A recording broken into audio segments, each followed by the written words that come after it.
KTRD, home of the Polyester Blend Network, is now on the air. Welcome to another broadcast.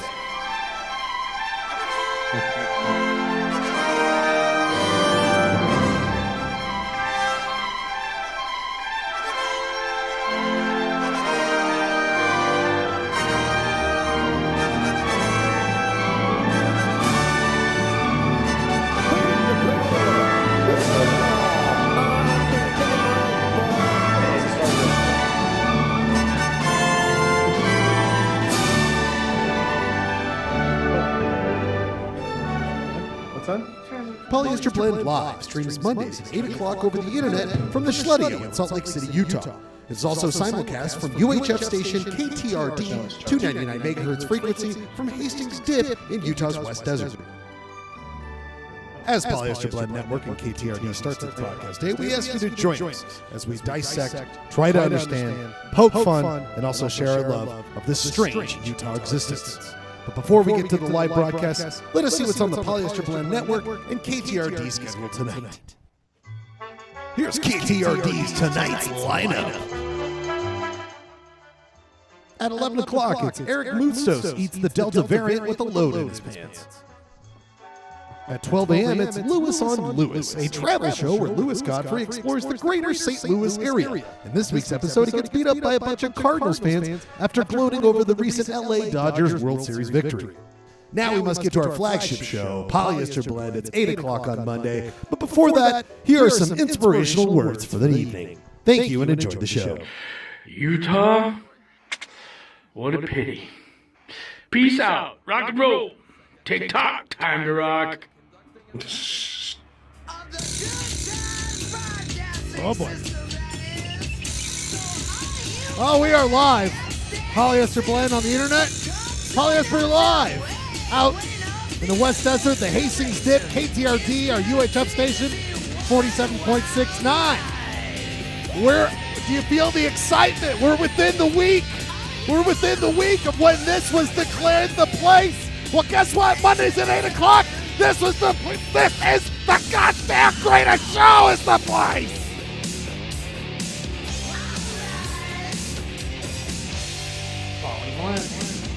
Didn't really get where I wanted to go with that inspirational beginning. The only place I'm excited to be is with my good friends, the Polyheads. Those out there on a Monday night, it's 8 o'clock. Always a little past 8 o'clock. We get things going. We get things happening. I'm in the dark here tonight. I'm going to have to work on that. But he's never on the dark of fashionable clothes, of fashionable ideas, of general good times. He's our good friend, Clayton Scribner! Yes, it is me. Hello, friends. The Trilby King of the Intermountain West. My good friend, how are you feeling here tonight? I feel great. Excited for the show. It's Monday night. No. Doesn't it just feel my lighting is nice. I have several lights to make sure my face shines. I do not have enough lights at all.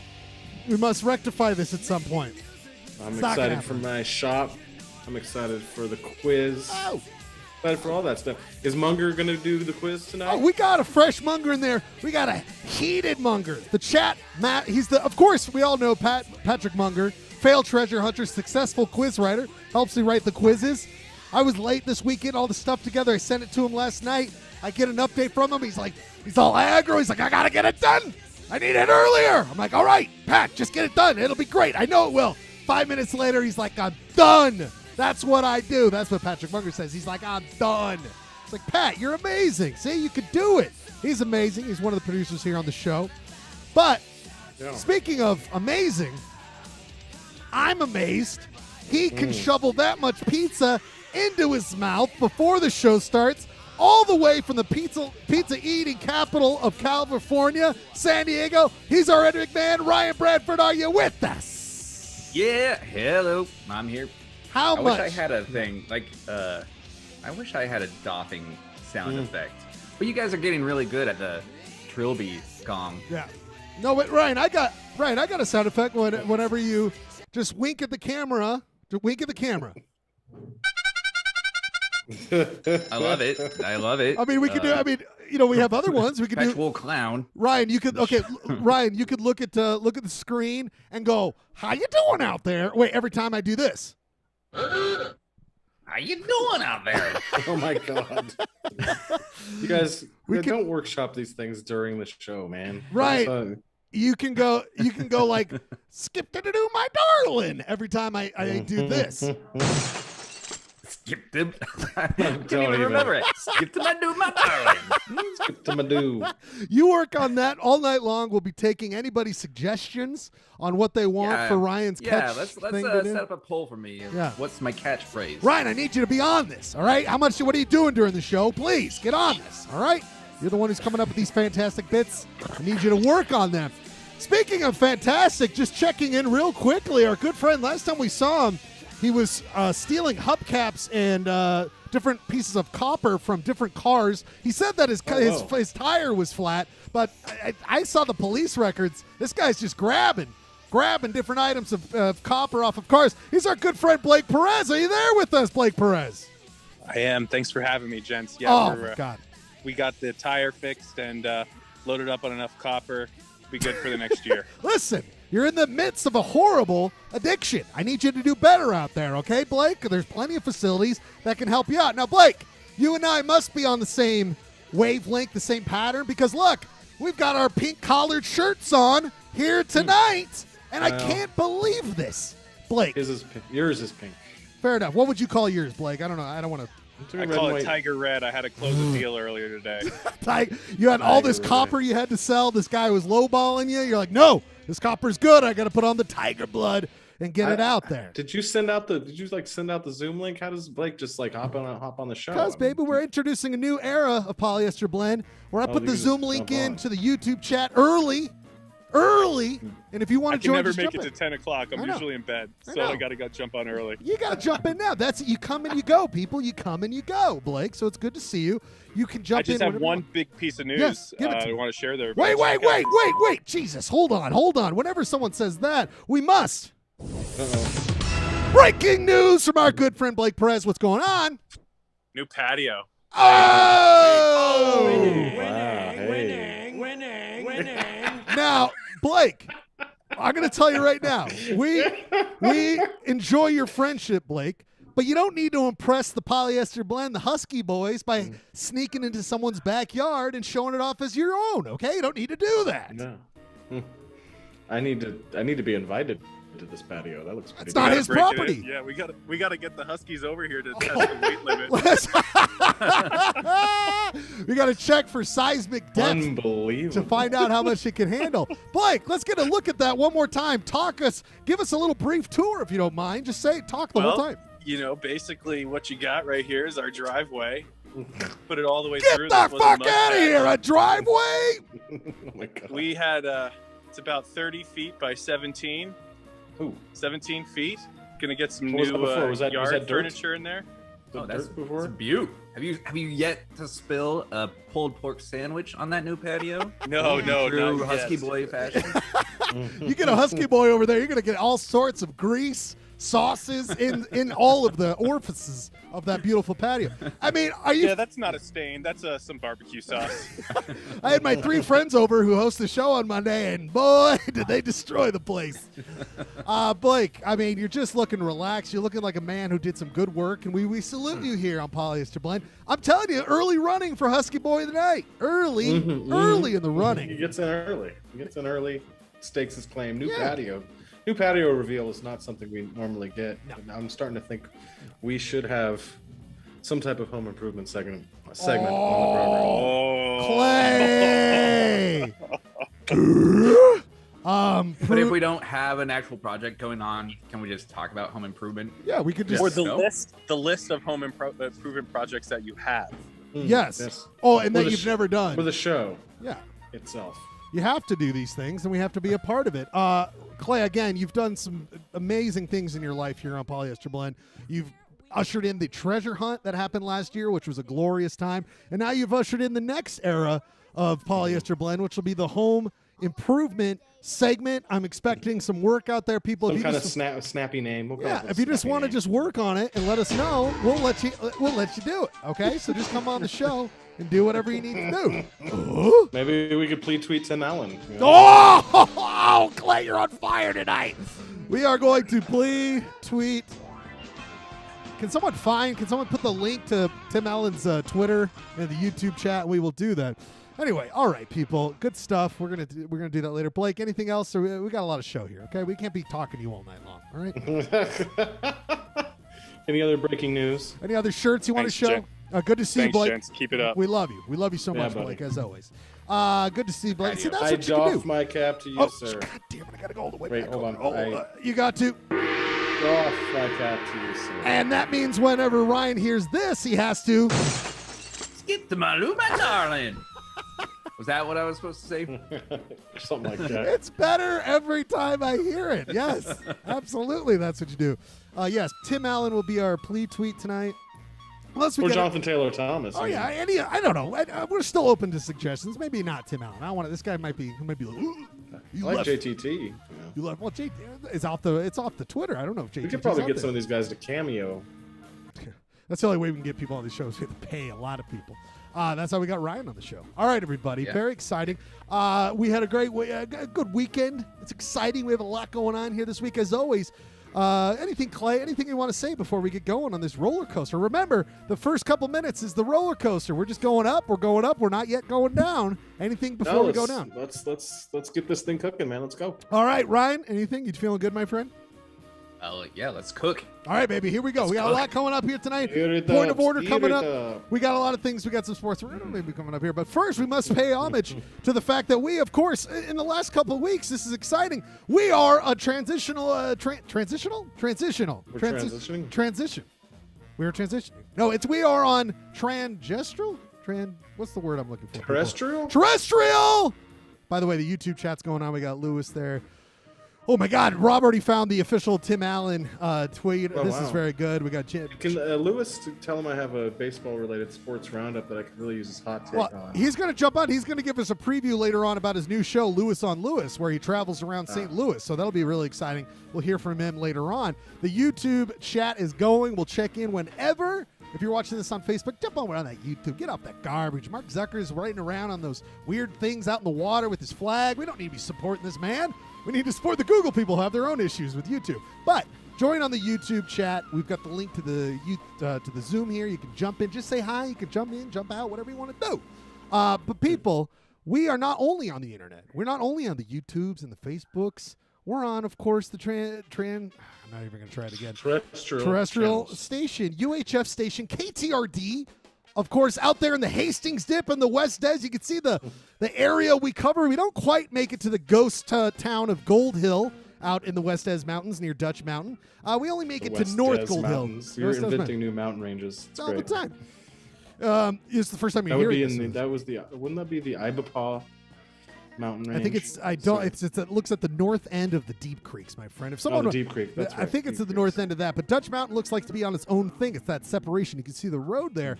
Again, we only make it to North Gold Hill. Our only resident seemed to have passed away a couple weeks ago. Very sad about that. But just look at that beautiful station we have out there. That KTRD out there broadcasting. I'm not sure in miles how far that is. If someone wants to look that up, very exciting stuff. But we are, of course, KTRD, UHF station 47.69. If you're out there, you got a little digital radio or digital signal, you can watch us on the old TV. It's exciting, Clay, that we're back out there. And last week we had, of course, the emergency broadcasting. I mean, there's things that come with this, you gentlemen. There's things that come with this new power of ours here on Polyester Blend. We have to do the work of being on a national station, UHF. And this week, we have to do this, gentlemen. Are you excited to find out what we have to do? I mean, these are the obligations we have to do. Excited. Well, guess what? This week, gentlemen, we have to. This is a part of our license, to keep our license.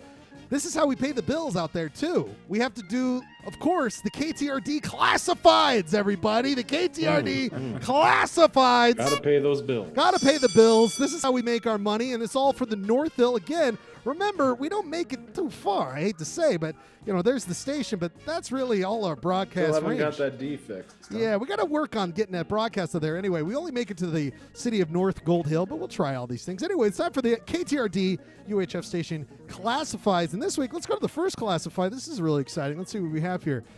First, this class. I'm picking up some Jay Leno vibes on this bit here. Oh yeah, I called Jay Leno. We workshopped this whole thing together.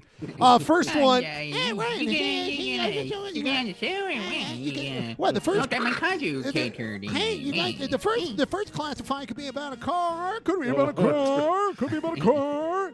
That's pretty good. You're working on it. Working on that. Before. Our first. You got it, Jay. Oh, you. Our first classified, of course, is looks like this is very interesting. Sculptor needed. The North Gold Hill is taking applications for a sculptor to create a piece for a longtime resident of the area who passed away. You remember this gentleman? This is from. This was sad. We a couple weeks ago when we started the show, we had, of course, Virgil Boone Cassidy. Remember, he passed away. He was the first and only ever citizen of the day on KTRD. He was, of course, the only one. He was also the prospector of the week. There he is, Virgil Boone Cassidy. We pay respect, but it looks like they're going to make a statue for the guy, which is really cool, don't you think, Ryan? Yeah, I sure do. I think, they're making a statue for him. It's really nice. So, again, they do say experience in sculpting with uranium. Because you remember, I don't know if you guys remember this, but he was... That sounds dangerous. Well, he was, they're paying respects because the guy truly was uranium. Remember, there he is out there mining, and then, of course, he was a big... I think I have it somewhere right here. He was a big uranium guy, and I think that's probably what kicked the bucket. So it sounds like they're making the statue for him out of uranium, which I thought was pretty nice. It's a pretty nice Yeah, that's thing. a nice little homage. Yeah, I respect it. The next one we have here is Free Dead Corpse. There's more. Free Dead Corpse. North Gold Hill is offering a free corpse that was once a longtime resident of the area who passed away. Oh, my God. Note, one kidney and both thumbs have been claimed. Oh, my God. Where did you get that stock, amazing. that clip art? It's amazing body. what's on the internet. I didn't think about this, guys. When Virgil Boone Cassidy died, they don't really have like a way to carry out the bodies. I mean, they're out there in the West Desert. So, hey, if you guys need a body, I mean, there is no kidney and both the thumbs are gone. I mean, there's a lot of TNT going out there, so you don't know what might have happened out there. Clayton, do you need a free corpse? No, I got some spare thumbs already on ice. That's what I needed, I've been noticing your thumbs look a little nice these days. I don't know. It looks like you got some upgraded thumbs. I'm just questioning where you got those thumbs. Like this, like that's exactly. He's got Boone thumbs. That's what they say about it. They got Boone thumbs. This next one, very exciting. Let's check this next one out. Seeking Trilby hat glamour photographer. Super normal guy that happens to own a very handsome Trilby is looking for some classy yet alluring glossies taken. Experience with sepia and shy talents requested. Oh, the person who owns the Trilby, a little shy. I wonder who this is. I don't know. It says if you're... Ryan Schlegel, did you check the invoice on this and see who... It's a good question. I have yet to open up those records, Ryan. It's a great question with KTRD. Who's doing the books? Thrillby boy. Right. I don't know who does the bookkeeping at KTRD. We're going to learn these as time goes on. There's a lot to explore about what the hell's going on out there. But yeah, looks like you email if you're interested. If you are a Trilby hat glamour photographer, email Utah City's quiz is rigged at thrillbyboy.com. I wonder. I guess that's a mystery that will go unsolved. We'll just never know, Ryan. You got to say something, Clay. Oh, there it goes. I was going to say sepia. I learned there's like a new term, sepia. Is it? Sepia. Isn't it sepia? Sepia sexual is a description for yourself on dating apps. Whoa, I didn't even know that. Not like I've been going around there these days. Have you heard this? No, I have not heard this. What is it called? A what? Maybe I'm No, Clay, I think you had a beautiful dream and you just invented something. Is that really a thing? I'm afraid if I search this in the browser, what I'm going to get. Yeah. No. Clay, I think you're thinking of sapiosexual. Oh, okay, my bad. I think you're thinking of a sapio. No, Clay, you did it, bud. You invented sepia sexual, who is someone only aroused by sepia tones. Sepia tones. By sepia tones. Clay, you're doing some work here, bud. You're on fire here tonight. That Trilby. No, wait, no. There's sepia sexual. I just looked it up. I did. Sapiosexual. Yes, that's what I did. Okay. But sapiosexual means you only be attracted to things in flushed out earth tones. Yes. Come on now, you got to work on. I mean, Clay, you're coming up with you're just It's like the home run derby all over again, Clay. You're blasting It just dingers goes out to of show there. you how much I'm paying attention on those things. You're always doing a Hey, great job. look, it's Oh, is that Tada, dude? Is that Tada, dude? Is that world famous YouTuber? That's the world famous YouTuber. Listen. Tada, dude, tada, dude, tada. Hey, Char. Hi, bud. Hi. Good to see you, my friend. Charlie's going to love this next one, especially if he likes dirty words, Clay. So just a little warning on this next one. The visual might have a couple of words that are not there's so some good. dirty words coming. Come back. So come back. There's Come on. Maybe come back when it's more G-rated. Yes. Okay? We'll He's watching Space Jam 2 in the other room. hell yeah. We got to hear about that Hey, Charlie review. Could you give me some water, please? This next one, Ryan, we got a couple more classifieds to get through here as KTRD pays the bills. KTRD, this next one, misconnection. You misconnecting with me. I was the one with the Ragnar sticker on my Corolla. You were anyone who hasn't yet heard I completed Ragnar recently. I will tell you who you are not. You are not someone who missed a connection if you never ran a Ragnar. If you never ran a Ragnar, the only connection you missed was with a toilet because you were either shit, piss, or puke. Yeah. I don't know who turned this classified in. I don't know who turned Weird. this class. Now, Ryan, is it a coincidence that last week you couldn't stop gloating about your Ragnar's? You just the entire show, you're just like, I did a Ragnar. It was the Ragnar show. Yes, Yeah. I will admit that. But this ad is completely alien to me. I don't know who wrote it or who turned it in, or Right. people that are obviously shit and piss and Or puke puke. Or puke. combined. Because that's what And or belongs puke. in a toilet. And Yeah. Ryan, what's amazing, first of all, you said this is alien to you, and the only thing alien to you is not finishing Ragnar with a reasonable time. I mean, because you've, of course, completed Ragnar a couple weeks ago. Oh yeah, very very well. I completed it very well and did it very good. Right. And Very I had well and very good. And I had to field a couple of questions from the Polyheads last week after the show, because we always do a Q&A downtown Salt Lake City at whatever bookstore is still around. And it's always like, Ryan, the show was great this week, but Ryan Bradford wouldn't stop talking about Ragnar. And I'm like, I'm sorry, you guys. I mean, yes, did he complete a very healthy thing and did something good for himself, making the other Husky boys on the show feeling bad that the only thing that they finished was a 2-foot sub from Subway? I mean, these are the things we have to worry about. Who are these people asking questions? I know. They're obviously shit and piss and or puke. that's how I've always said it, my friend. And this next one, second to last one, penultimate one. Sapiosexual. Oh, yeah, sorry. Clayton's getting his jollies from those beautiful brown. What does toes. sapio mean?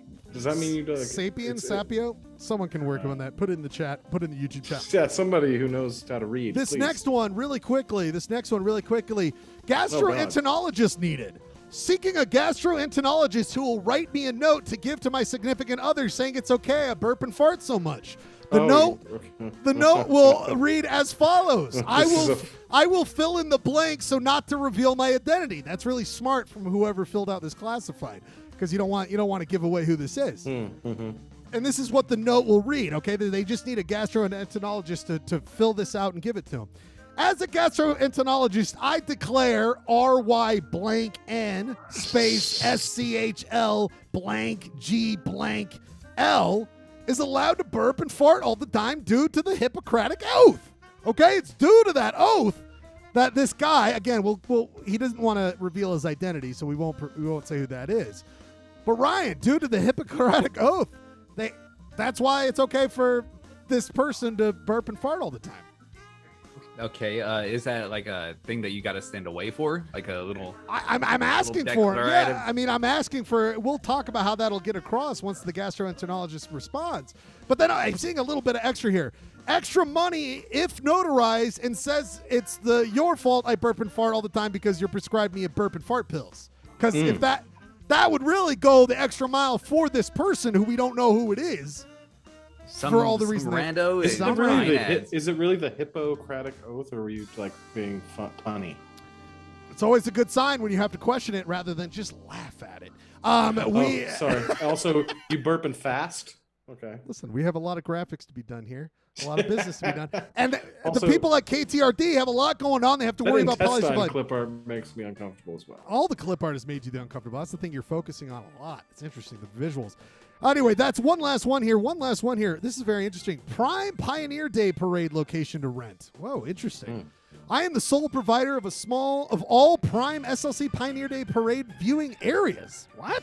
How does someone have all? It's the park strip. You can't. If you want to camp out to view the SLC Pioneer Day Parade, you must work with me and an associate only. Trust me, you'll want to work with me. Don't be some dummy like the host of you're the host of Polyester Blend or something. All lots start at the bidding price of $300. My God, if you're interested, call 012-2525. Funky phone number. That is a very funky phone number. Anyway, we'll have to check in with this later, but General, you can't. That's all public property. You can't sell. Is this what they call a teaser in the business? I don't know. I'm just reading the classifieds here, Clay. I'm just reading the classifieds here. But it's just very interesting. Like, you can't. That's the park strip. We'll have to call that number later on. But anyway, that has been another edition, or first edition of KTRD Classifieds. Yeah, pretty good. Jay Leno said, I like it. Let's do it again next week. Sounds like a good time. Very exciting stuff here tonight. 8:37. Clayton, hey, did you put a class? I thought I saw one of them might have been your classified, but I don't know. Was that your class? Or was that not your classified? No, it's not my classified. Sorry. Interesting. Just don't have a lot of people gloating about trilbies these days. People, a lot of exciting stuff here tonight. We've got Point of Order coming up right about now. Clay, are you locked in? Are you ready, baby? You ready for this? It's a little bit of Point of Order. Yeah. Point of Order, how it works. If you've never been here, in. this is a hyper-local Utah show. We talk about hyper-local Utah things. Some of them good, some of them bad. Either way, it doesn't matter because we must get to, not that one, we must get to this. People, it's time for another edition of this wonderful segment that everyone calls me up and says, Ryan, can we get more of it? It's one of the best things we've ever loved. I just have to find the thing. Order! There it is. It's time for another edition of Ordah, Point of Order, Ordah! With these three Husky boys who are not qualified really to chime in on too much, let alone full big things like, what's going on in Utah and all these things. We want to throw our opinion in or throw our trilby into a couple of ideas, right, Clay? I mean, what are we doing here? What's that? Very good. Throwing my trilby in the ring. Throw your trilby in the ring to give up some. Just talk about a couple of these things this week. Okay. This What's week, going on? let's look at these items. Besides sapiosexual and all these wonderful terms and finding out these things here, Polyester Blend. I know, very exciting stuff.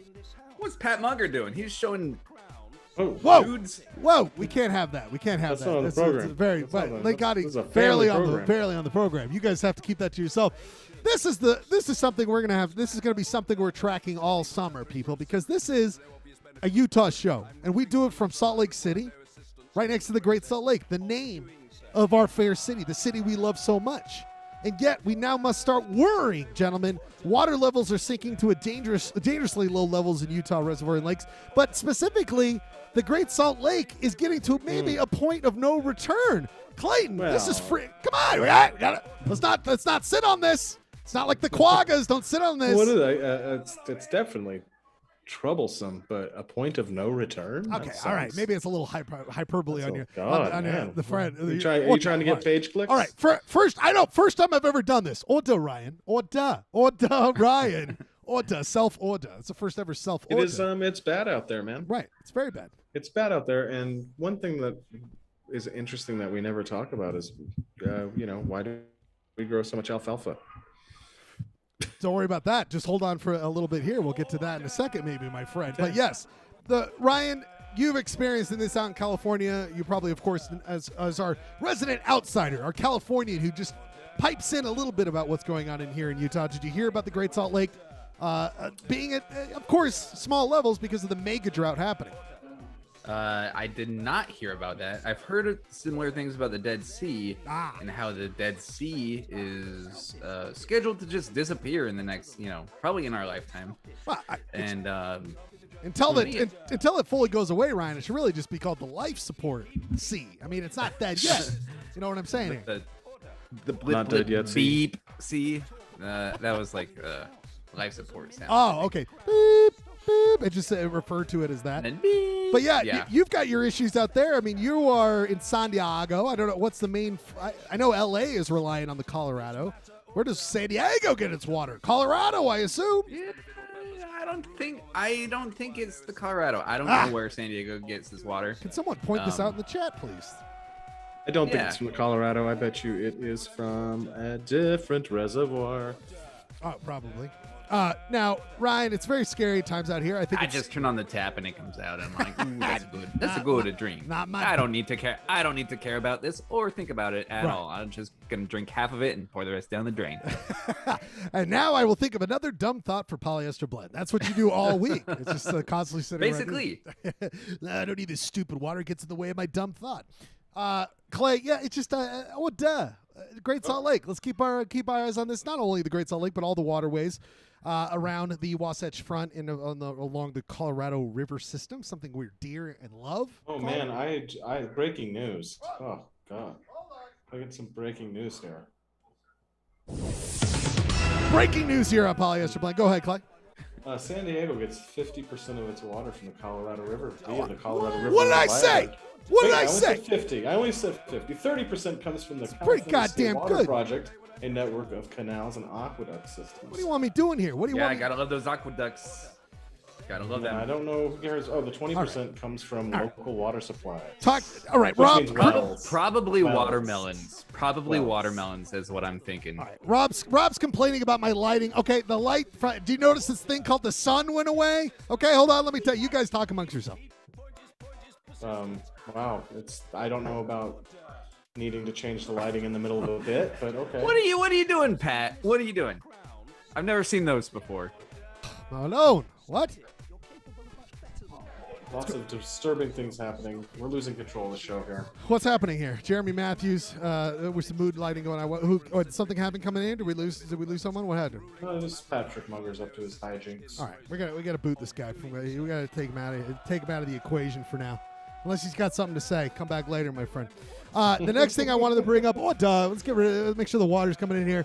Yes, again, the Glen Canyon Dam, like getting to a point where we can't generate power. Now, again, Glen Canyon Dam, know that there's lots of issues there. We don't need to get into all of that, of course, but we all know that maybe you shouldn't put a giant reservoir in the middle of a very hot desert. Not only that, but taking over, destroying cultural significant places for those who lived here well before us white people showed up, and not to mention a lot of natural beauty and just the whole natural order going on there. What Clay?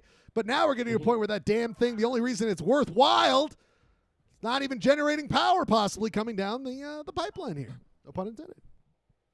Yeah, man. It's bad. I don't know what to say other than it's really bad out there. There's a Cool stuff. Guys, I'm just really excited that we are the last generation I know. to live in an inhabitable Earth. That's what I'm saying. This will play into my shop later on. Not to give too much later on. Rejected Pioneer Day floats. Well, But yeah, I mean, I don't. Okay, so I will say one thing. We are not the lowest level the Great Salt Lake has been in the past 50 years. And Lake Powell has been lower as well. We're not there yet, but we're getting there. It was low. It was really low. Great Salt Lake was really low in the 50s, and then by 83 it was flooding. So it can change, but I'm just trying to be somewhat not doomsday about this. I'm trying not to be doomsday, but really quickly. And a lot of cool stuff is popping back up. Well, that's the thing. It's like this, the fact that that's changing. I'm all for this, for the idea that we might be the ability to see some things that we weren't able to see for a long time down there. I mean, and I don't know, maybe we'll get to the point where maybe it's a rethink. I don't know. Lake Powell, could you imagine, Clay? Like a lot of feces and swimsuits. I know, all the years of shit. Maybe a deck chair from a houseboat. I know, like all these sunglasses, just so many sunglasses being brought back up from underneath. What is up, guys? Tomorrow we are doing a belly review. What the hell's going on over here? Oh man, we just got attacked. We just got trolled. We just got all right. YouTube bombed. Also, I would do a house review in 5 days. Jeez Louise. He's talking about he's trying Also, to haters on cross. the internet are actually Now good Manifest people in Destiny real has life. become- Okay, thank you. Wow, this kid. I mean, this is the Trying to promote future. his YouTube channel. He's trying to Respect. cross-promote. Respect. I mean, the guy knows how Dude. he knows where to not find viewers by jumping on this polyester blend. I mean, we got to talk to this kid about joining on the right show. I watched this CBS morning this little segment about the mega drought, and this is an all-time line, gentlemen. This is an all-time line. This guy should get the Peabody. He should get the Oscar. He should get everything. Listen to this line right What here. city is that? Oh, just listen to this. Listen to this. Was once seen as a place of endless possibilities, grand vistas, bountiful resources, and cities that somehow grew out of deserts. Now Manifest Destiny has become a manifest emergency. Oh!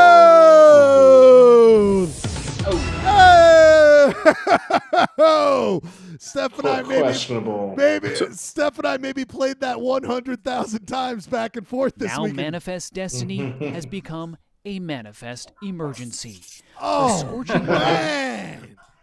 Wow, my friend. What we might Hey, be, we got to fact check that Lake Powell fact Oh! about when it's been lower.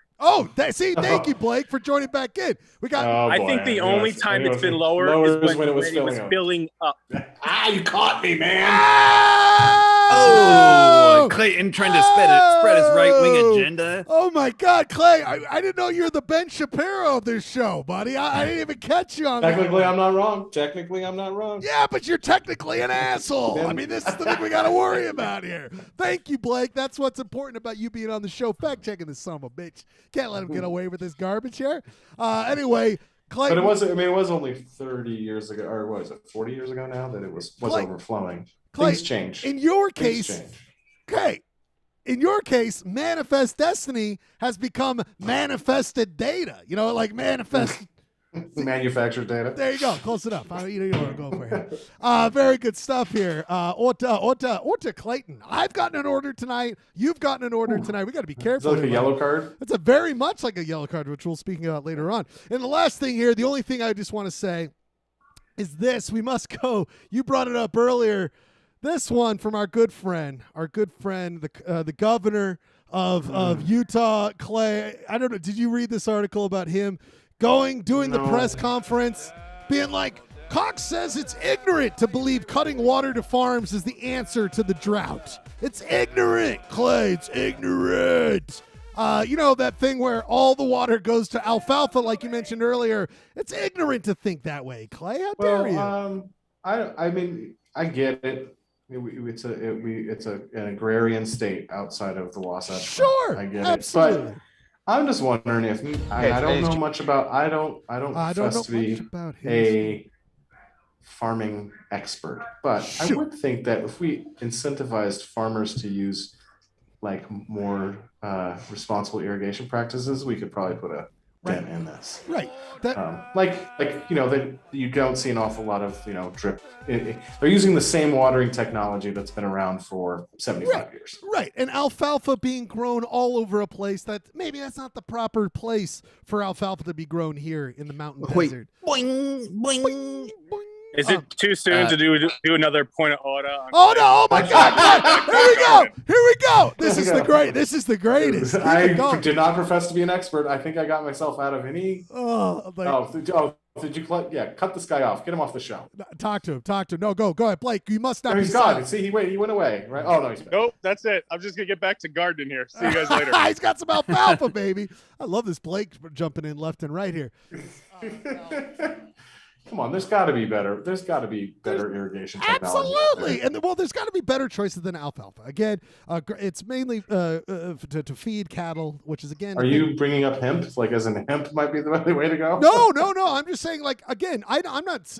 First of all, like you said, this is a state mostly full of agricultural people. And that they're not all sitting around doing polyester blend, getting big fat paychecks from doing polyester blend.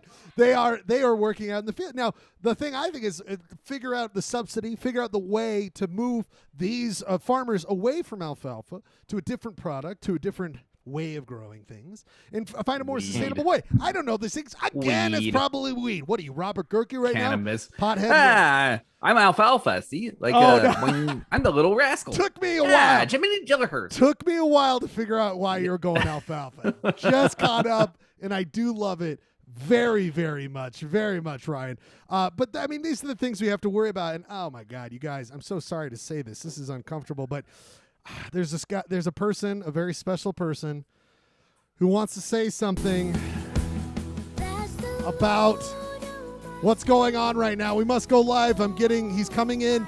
He just appeared through the ethereal. Didn't even come in any other way. We must go to him right now. Oh man. Oh boy. Poly Blend. Poly Blend. Oh my God.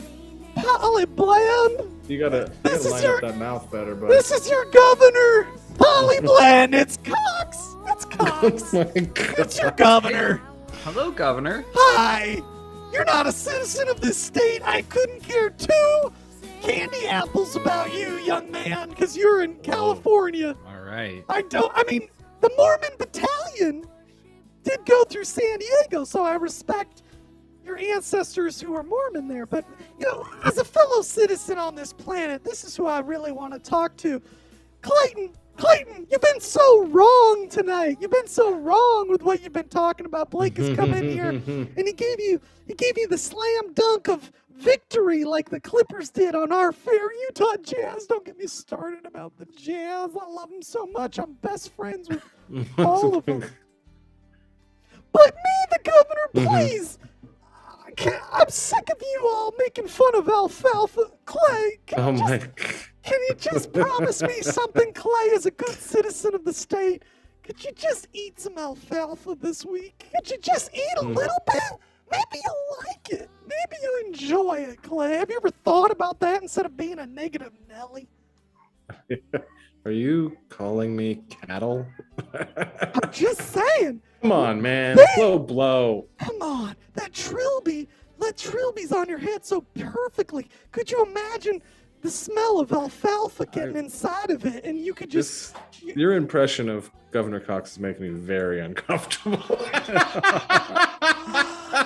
I gotta be honest with you, man. This is making me very uncomfortable. Why? Exactly. Like, that's why. Put that alfalfa on my tongue.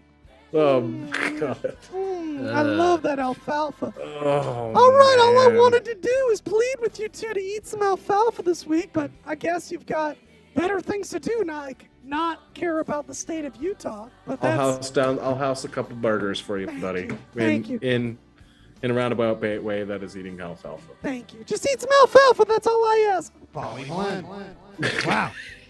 It's governor. I think he's getting desperate if he's asking for all of us to eat some alfalfa. That impression of him is disturbing. He just wants us to eat alfalfa, but we'll hopefully find different ways. Ordah, we say. Rudy, stop it. End of that. Ordah. We end this Ordah right there with that cook. Anyway, Ordah on all those things. Clay. Yo. We're up to. We're gonna come back with one of your special things that's been gone for a little bit. Special thing. We're gonna come back. Let's just say we're gonna go to the open range, Ryan. Oh, we're gonna. I need Lou God on this. Lou okay, God. Lou. I think Lou. I saw Lou jump on, so Lou, hang out here for a little bit. We are going to be back after a 2-song break here tonight. Real quick 2-song break. Clay and Ryan have got this one. What are we doing this week, gentlemen? I think we're doing all. I put out there Pioneer Day theme things. What do we got? Who's it? Clay, you're first. What do you got here first? Well, this is by a band named the Pioneers. Look at that. This guy. Wait, no. Wait, is it? Am I doing the Pioneer song first? I forget. I don't know, buddy. What are you doing? Look at the script. Mine is a Ryan Schlegel song. Because before the next Polyester Blend, our good husky boy Ryan Schlegel will celebrate another year around the sun. That's what you think. So that was my tribute to Ryan's birthday. Thank you, my friend. Oh yeah, look at this by the Pioneers. Look at that. Thank you, my friend. It is, in fact, if I make it that long, who knows? I've been eating a lot of subs, a lot of meatball subs. The Carterary, the heart might just give out here in the next week. Mamma mia. Mamma mia. Yes, the Pioneers from Clay. Long shot. Kick the Bucket. Our first song in a 2-song set, Pioneer Day. We come back with a going to the range, maybe a little basketball, maybe a little baseball, maybe a little talk of sports. Sports roundup might be coming up. I'm shaking in my boots. We're also going to get to a wonderful long-standing segment, the You Shop Bro. We've got a Utah Cities quiz coming up. Also, we're going to say goodbye to a friend. We're going to say goodbye to a friend here on Polyester Blend. It's going to be a sad to announce, but we'll talk about it. It's perfect for long shot kick the bucket. We're going to say goodbye to a friend. We're also going to figure out later on what's going on with this insane property for Pioneer Day that this person's really holding up. People, Polyester Blend, thanks for being here. Join the Zoom 2-song set. We love Ta-Da Dude. Go subscribe to it on YouTube. Ta-Da Dude. Whatever. I can't be responsible for all these things. We love you. We love you, Charlie. We'll be back after a 2-song set. Join us. We love you. Polyester Blend for life. Poly Blend.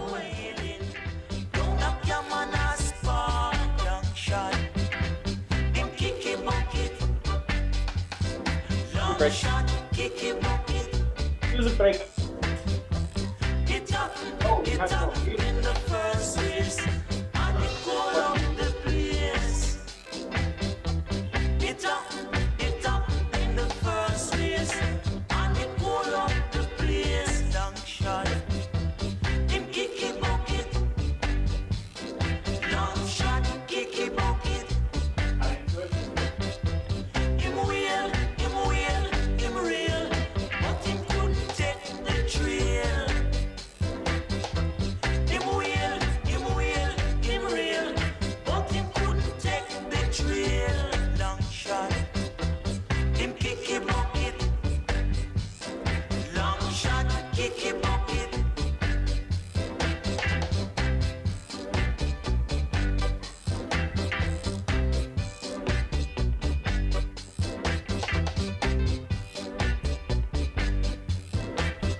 in your bed. Oh. Let me tell you something. Sleeping makes me feel good. I ain't afraid of no sleep. I ain't afraid of no bed. An invisible bed. A freaky ghost bed. Yeah, yeah, yeah, yeah, yeah, yeah,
Whoa, my God in heaven. Bustin' makes me feel good. Ryan Bradford's selection for something reminding him of me for my birthday. Thanks, pal. And you know that the Ghostbusters Bustin'. and also I know how much you love that horror movie Ghostbusters. Poly Blend. That very scary horror movie, The Ghostbusters. I was just thinking about this the other day, and I was like, Ryan's referring to something where I once maybe said that Ghostbusters wasn't a comedy. But all I look back, and I should have thought about it before I said it. What I was trying to say was really, and I said what I said. So I you know what? It was in the past. I said it wasn't a comedy. I think I was trying to go for was it was more than a comedy, and there's a lot going on with that movie. But hey, yeah, it's a very complicated movie. It's very structurally and it's dense. Yeah. Anyway, I love that song because it just it cuts. I feel like it gets to the essence of the song more than what's it, Ray Parker Jr. Yes. Is that his original? Whatever he was doing, stealing from you, and just making a song about fucking. Right. And maybe there's some invisible men, some ghosts in there, but it's mostly just about sex and then sleeping. Well, I'm glad that version of the song reminded you of me. Thanks to that. I really appreciate that. For your little, I really thought about it. This is what that goddamn song's about. And, Ryan, this is for you. This is for my best pal, Ryan Schlegel. you nothing but you fuck machine until you go to sleep. You fucking depraved man. All right. Well, I thought I had other things to my Nope. That's all you have for your personality. Fair That's enough. Fair enough. I'm learning this for the first time from my good friend Ryan Bradford. Sound Janine coming in the chat during the break saying that Charlie was infinitely louder than Clay Dog, and I think that was right. Clay Dog, your son, Rose, he's got the pipes. You gotta speak up. Okay. I will speak up. Oh, do you hear that, Janine? I try to give this to the man. I mean, I guess I should match your volume, but I don't know if I have the vocal cords. What's going on here? Did you just find out they're stopped manufacturing trilbies? Why you got to take this aggression out on me? It's my birthday week. Come on here, bud. I'm right here with you. I just bought a few more on Amazon, bro, during the break. Schlegel just wants to bust all week. Yeah, I'm just trying to bust. Just busting. And you're the one busting my balls over this. I'm just bringing the notes. I'm bringing the notes. Okay. Oh boy, this guy over here. He gets upset when his doggies don't come back. His doggies out on the beautiful the western frontier. These doggies like the Utah Jazz, the Golden Knights. He's probably a fan of Liverpool. I don't know what he's into with soccer. I mean, I've never asked the man this stuff. But people, sometimes when we have enough sports stuff to talk about, Oh. we take it all the way out to the prairie and we enjoy a segment. Oh, wait, this is the best. We got to hear the stinger. You always got to hear the stinger on this. It's time to go to a segment we love so much. It's time for a wonderful and called Sports Roundup. That's right, everybody. We haven't done it for a little bit because all this, I think it was like really depressing for a minute, Clay, when it comes to like the Jazz. It was kind of hard pretty for sad. It got kind of hard for a minute, but we're back. We're back to doing a wonderful edition of Sports Roundup here on Polyester Blend. Clay, we miss it so much. What do you got this week, doggy? I just have one piece of interesting baseball-related. A clip here. Now, Lewis, you're a big baseball guy. Have you seen this Scherzer clip of the umpire searching him in the middle of an inning? Oh, yes. Oh, yeah. No, it's classic. okay. What's going on here, man? Why? Okay, I mean, I understand why a pitcher would be annoyed that they would just be checking him for what, emery boards or goo or something. Well, so the big story of the season has been the crackdown on players using foreign substances to increase their spin rate. Mm-hmm. Things like pine tar, putting pine tar on the ball to make it sticky But stuff. there's been legal stuff in the past. Resin has been legal. Resin and sweat and resin has always been legal, but it's always the rule has always been a bit vague and it's never really been enforced. But you're not supposed to put foreign substances on the ball. The most common one that guys use is resin and sunscreen. They mix it up on their arm, or So they'll have it on the back of their neck, and they'll rub their neck. Back of their neck. And it's always, I mean, it is technically cheating, but it's always been, there's always been sort of a gentleman's agreement to let it go. But it got completely out of hand within the past year, and particularly this season, with players using things like spider tack, which is like a construction used in construction goo. Just like finding some way to rub it on their ball, huh? Now, to get it on their ball, the stickiness allows you to keeps your grip longer, and when it rips the ball out of your hand, it increases the spin rate. All right, so if you roll the clip, Mr. Guy that's in charge of the show. Let me just say this really quickly before we go to the clip. Lewis, I mean, we don't have to go into it now. I'm just saying, like, you've sold 2 shows to KTRD, the UHF station that we broadcast on. Of course, we can't get through a sports roundup without getting hijacked. Just really quick, Clay. This is important. Well, Clay, you've done Godfrey with Godfrey, which is an all atheism show. Then you did Lewis on Lewis, where you travel show to St. Louis. You have so much knowledge of baseball. Just do what you're good at. I don't know why you have to try to do these other shows.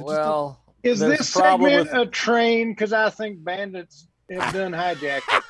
Okay. We'll get back to it. We'll talk about it later, Lewis. We'll talk about it later. We'll talk about it later. Here we go. Pictures to now, what is this video you've selected, Clay Dog? What is this? This is just so this is a Scherzer's a picture for the. Do we need to hear? Right? Do we need to hear the guy talking, or just the visuals? You could let's watch the setup and then we'll fast forward it. Gotcha. Okay, here we go. Today was the first day MLB said we will be checking pitchers to make sure they don't have sticky stuff anywhere on their person, and Max Scherzer gets his first check after the first inning, and he is excited about it. Classic, I got the sticky stuff face.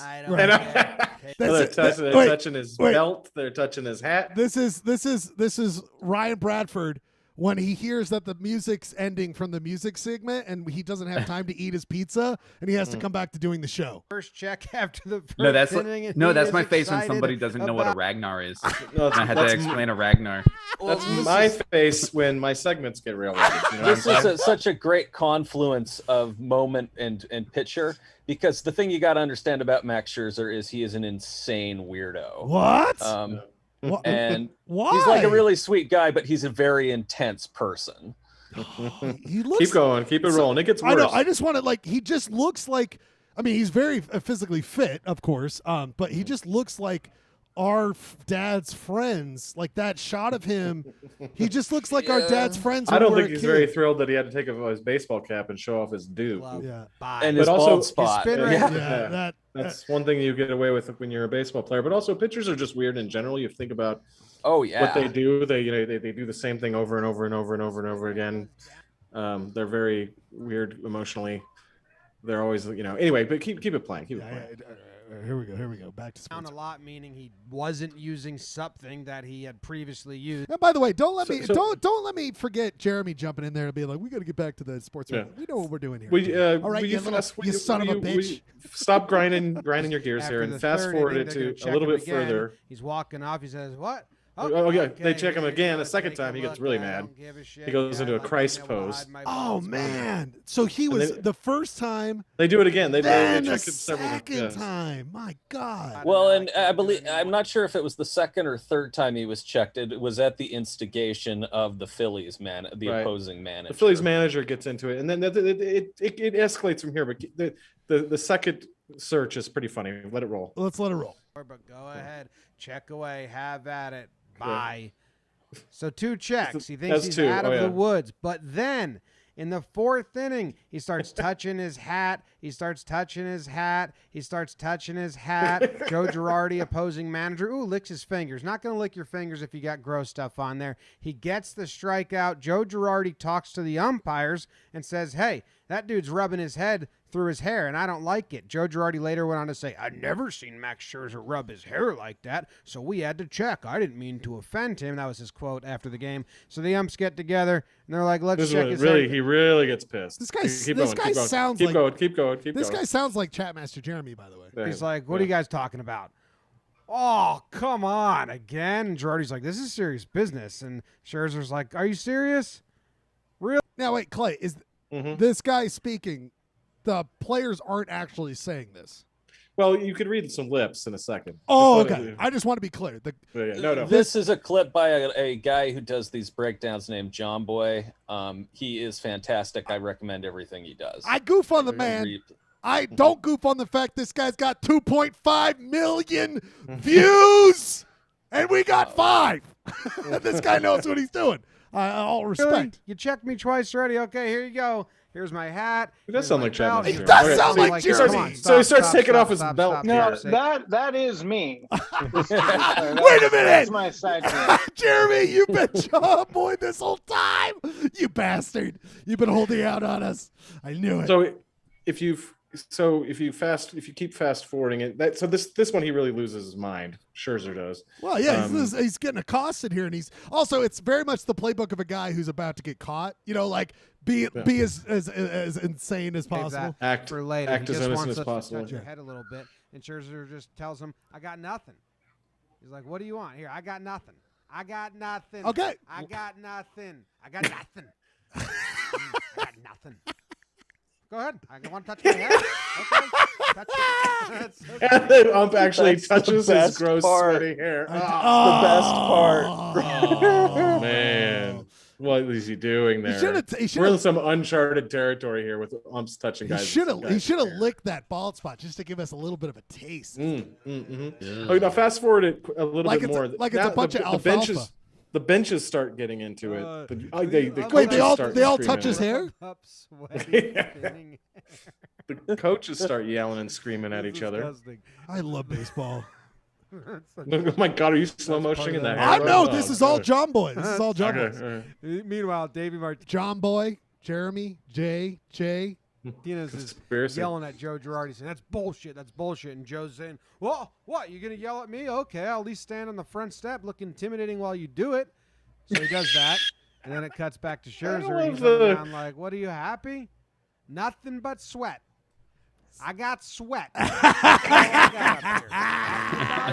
There you go. Respect to John Boy. Thanks for letting us play your content here. Go. I don't know what's happening out there. All right, Lewis, I get it. I get this guy. Yeah, this he's is pretty good funny. stuff. He's Really good question. He's pretty good. What's happening in baseball right now? Anyway, he gets out of the 4th inning. Yeah, no fast problem, forward a little bit. And then he's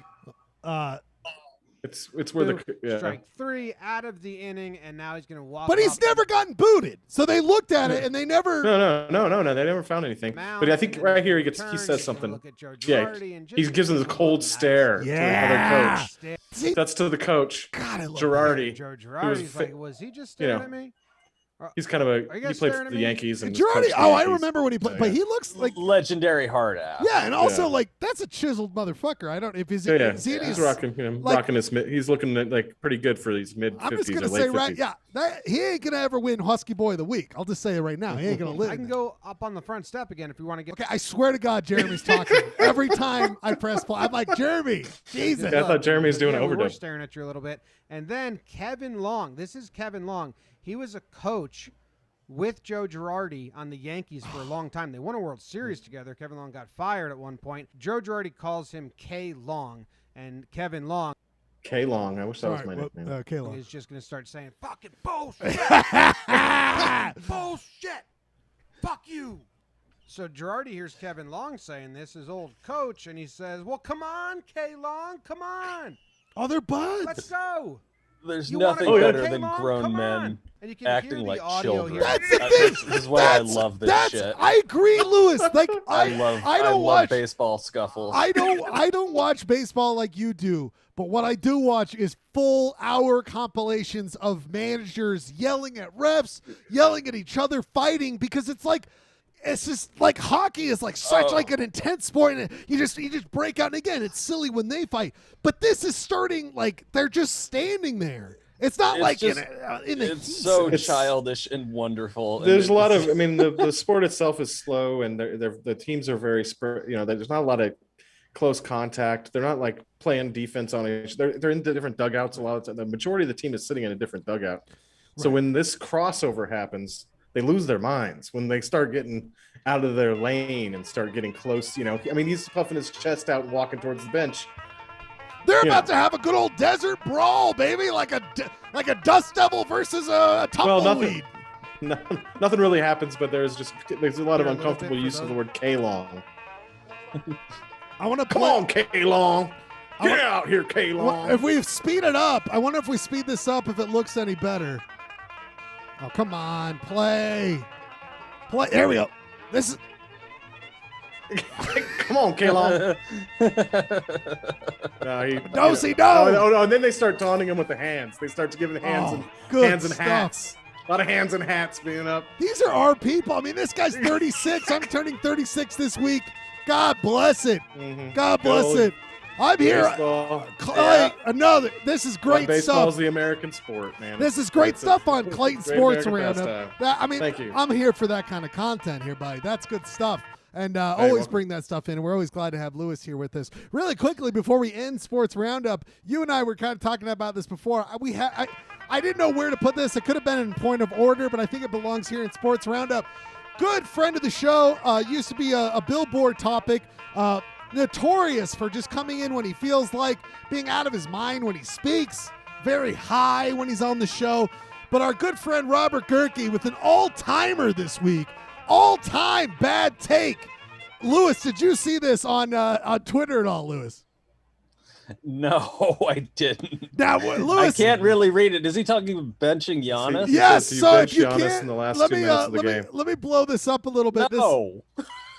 This is a great. This is a very short conversation. Our good friend Robert Gerke. Do you bench? Question. And by the way, has so much real estate with this tweet, but couldn't be bothered with question. Has to just put Q, which maybe is a QAnon reference. We have the question mark would have sufficed. You don't really have to put Q if you put a question mark. Which is like, who the fuck is this guy? I mean, I wonder he has a fucking editor because Jesus Christ, don't let. I do like how his coworker.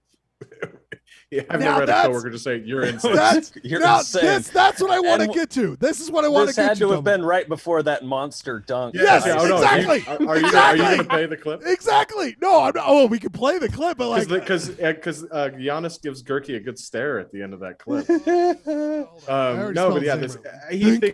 It's a reference to him not being able to hit free throws consistently. But yeah, the game went kind of the Bucks' way in the last No, 2 minutes, and it was. But again, it's just such an amazing. This is such a classic Gerke sports moment where this guy, he likes his sports. God bless, I do too. Do I have bad takes? All the time. I watch nothing but hockey, but yet do I have bad ideas? All the time.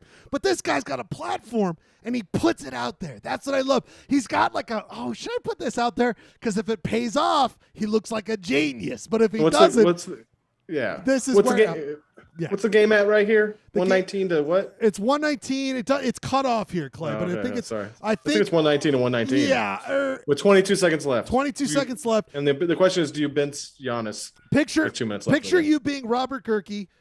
He just tweeted. He thinks he's a His genius. thumb is still sore from the tweet. Yep. He thinks it's genius. He's going to the bank account to open up another savings account to put all the good takes cash he's going to get and put it in there and save it for later. And this happens after he says, maybe bench the guy. Booker the drive, gets inside, leans in, knocked away and stolen by Holiday. Phoenix has to foul, and a pinnacle ball throws it down. And a foul. I just want to show the replay. What a turnaround. A chance to take the lead and the turnover as the Bucks now up by 3 and a free throw coming up. What a play by Drew Holiday. There it is. Into the pit. Phoenix There's the face. Looking right at Gerke's soul. Right at Gerke's soul, because this is where it gets the best. I laughed. I just said, gentlemen, I giggled when I saw this, because I saw his tweet. I'm watching the game. I was like, oh, I think the guy just said you should bench to the coolest fucking thing I've seen in like a decade. And then you come back to Gerke's tweet and you read the responses. Let's go through them. Andy Larson, the Trib jazz writer. This guy is great. Wonderful. You're insane. The Angie Treasure, I think she works for it. No. What do you think is Ben Simmons? This one's so great. This is my favorite one. Trust me, this hurts me more than it hurts you. Hey, at Old Takes Exposed. Check this one out. Now that is comedy, people. And we say, so sorry, doggy. Hope you have a good time out on the trail. That has been another edition of Clayton's. Can I really quickly give Yes. my unfortunate update about Lewis and Lewis? Oh, God. What happened? You have a show coming up at 12. What happened? Writer's block. He had writer's block. Let's go back got to a little. What? So, you mentioned that I had a little run-in with some Cardinals fans in the city of St. Louis. Yeah. And I say it's a scuffle. They say they gave me a wedgie. Who's to say? Sure. But afterwards, my blood was a little up, and I decided to flash the city from the top of the St. Louis Arch. My God. Which apparently violated KTRD, morality clause, and we're now going back to the drawing board. We're going to tinker. Lewis, we're trying to get off the ground with at least some lineup of shows, and every week you seem to find yourself in another compromising position. Well, I have many talents, and one of them is fucking up. Yeah, you got that right. All right, Lewis, go back to the drawing board, please, right. for the love of God. Lewis Godfrey. I guess, I'm sorry, everybody. No Lewis on Lewis tonight. Jesus, Lewis Godfrey. Ryan Bradford. Yes. I mean, when I had to sign the contract with KTRD, it was pretty ironclad. I don't think you can just not do your show once you. Well, he's got to go back to the drawing board. Fired. Yes, he's fired from this. And I don't think KTRD fires people. This whole story is just listen. We'll work on it. Okay, we got a lot going on. Hopefully, he'll come up with something. We'll find out what he comes up with next week. A lot of work to be done here, gentlemen. It is time to go to a classic here on Polyester Blend. It's time to go to a classic. It is time to go to a hit segment, one we do every week we love so much. It's time to show off our Photoshop skills. People, it's time for another exciting edition. I don't think I'm ready for this, man. This is just kind of crept up on me. Okay, let's do this. You shot, bro. You shot, bro. By the way, great job at Sports Roundup, Clay. Keep it coming, my friend. Keep it coming. I mean, it's called Clayton Sports Roundup, but I probably spoke maybe 15% of the time. I'm just saying. What do you got underneath that trilby, dude? I'm gonna need to touch the hair. I'm gonna need to touch the hair. I'm a little worried. Shit. Fuck. Got nothing. He's got nothing. It's sweat. I got nothing. You want to touch him? Go and touch it. What the fuck? Fuck you, K-Long, C-Long. Hey, C-Long. Fuck you, C-Long. That's. I am. Maybe I have a bald spot up there if you look hard enough. Well, we'll find out. That'll be revealed later on in Sports Roundup After Dark. Now, people, it is searching for the bald spot. Searching for the bald spot. People, this is a Husky show broadcast by 30-plus-year-olds, Clay. We're all working on our own issues here. Now, people, it is You Shop Bro. Do you even shop, bro? You Shop Bro. It's the week of Pioneer Day. We are so excited. We're celebrating here at Polyester Blend. We love Pioneer Day. It's a celebration of Utah, which was our local, hyper-local content. And this week, because of Pioneer Day, Polyester Blend wanted to reveal the curtain. We found some of the rejected Pioneer Day floats, the one for here in our fair city of Salt Lake City, our hometown of at least the internet broadcasting version of Polyester Blend. So, gentlemen, it is all rejected Pioneer Day floats. Judge Jeremy Matthews is here. As always, he has the yellow cards. He has the red cards if he needs them. He is the judge. He makes sure, lets us know who is the winner, he is the final line, the referee, the judge, everything on You Shop Bro. He lets us know. Last week, I believe I won. Is that Judge? Does that sound right? Or are you muted, Judge? You won last week.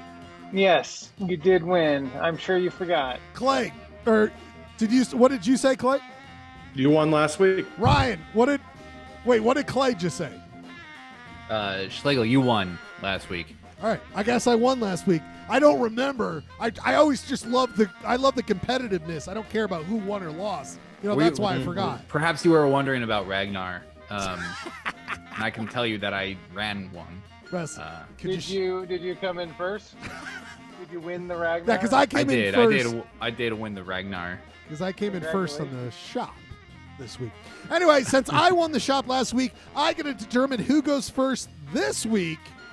Wait, who won last week? A great question. Does everyone want to say together? 3, 2, 1. Schlegel won last week. Guys, I'm getting used to that sound. I love it so much.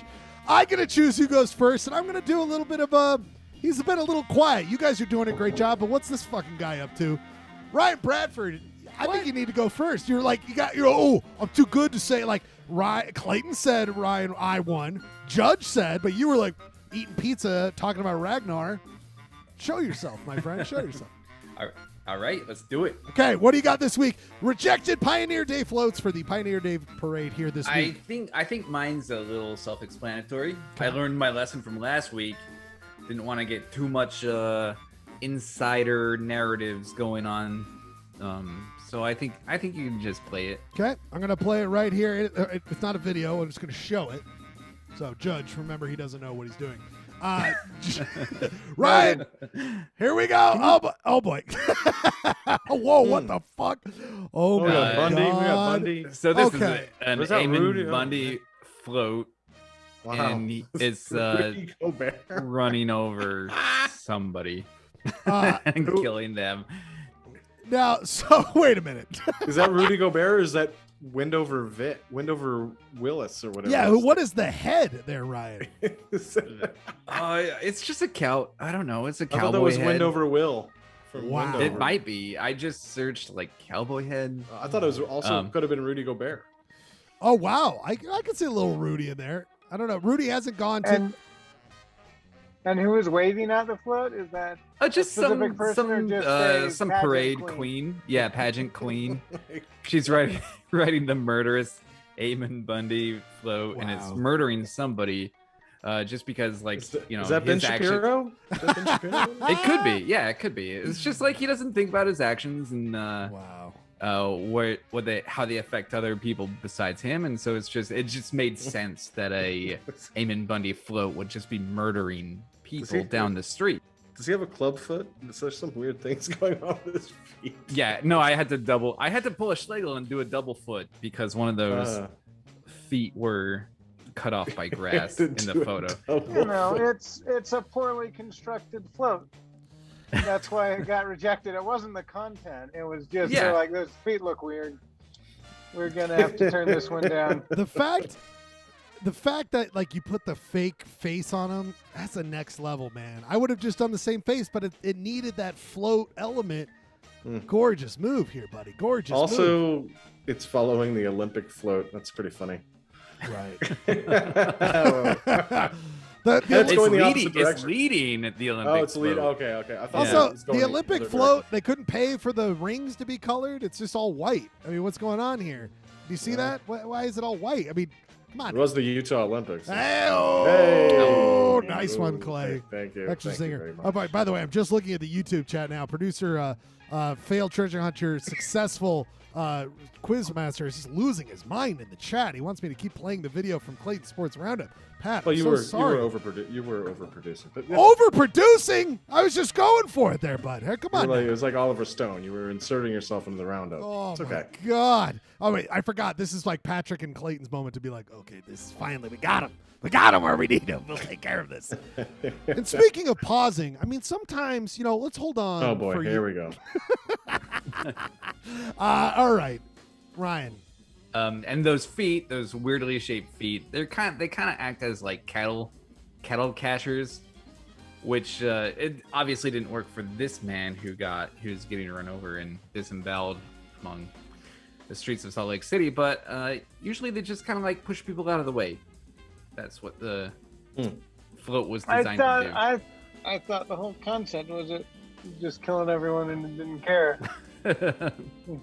Yeah, In the pushing them out of the way or murdering killing them, them, driving over whichever. them. Yes. Okay.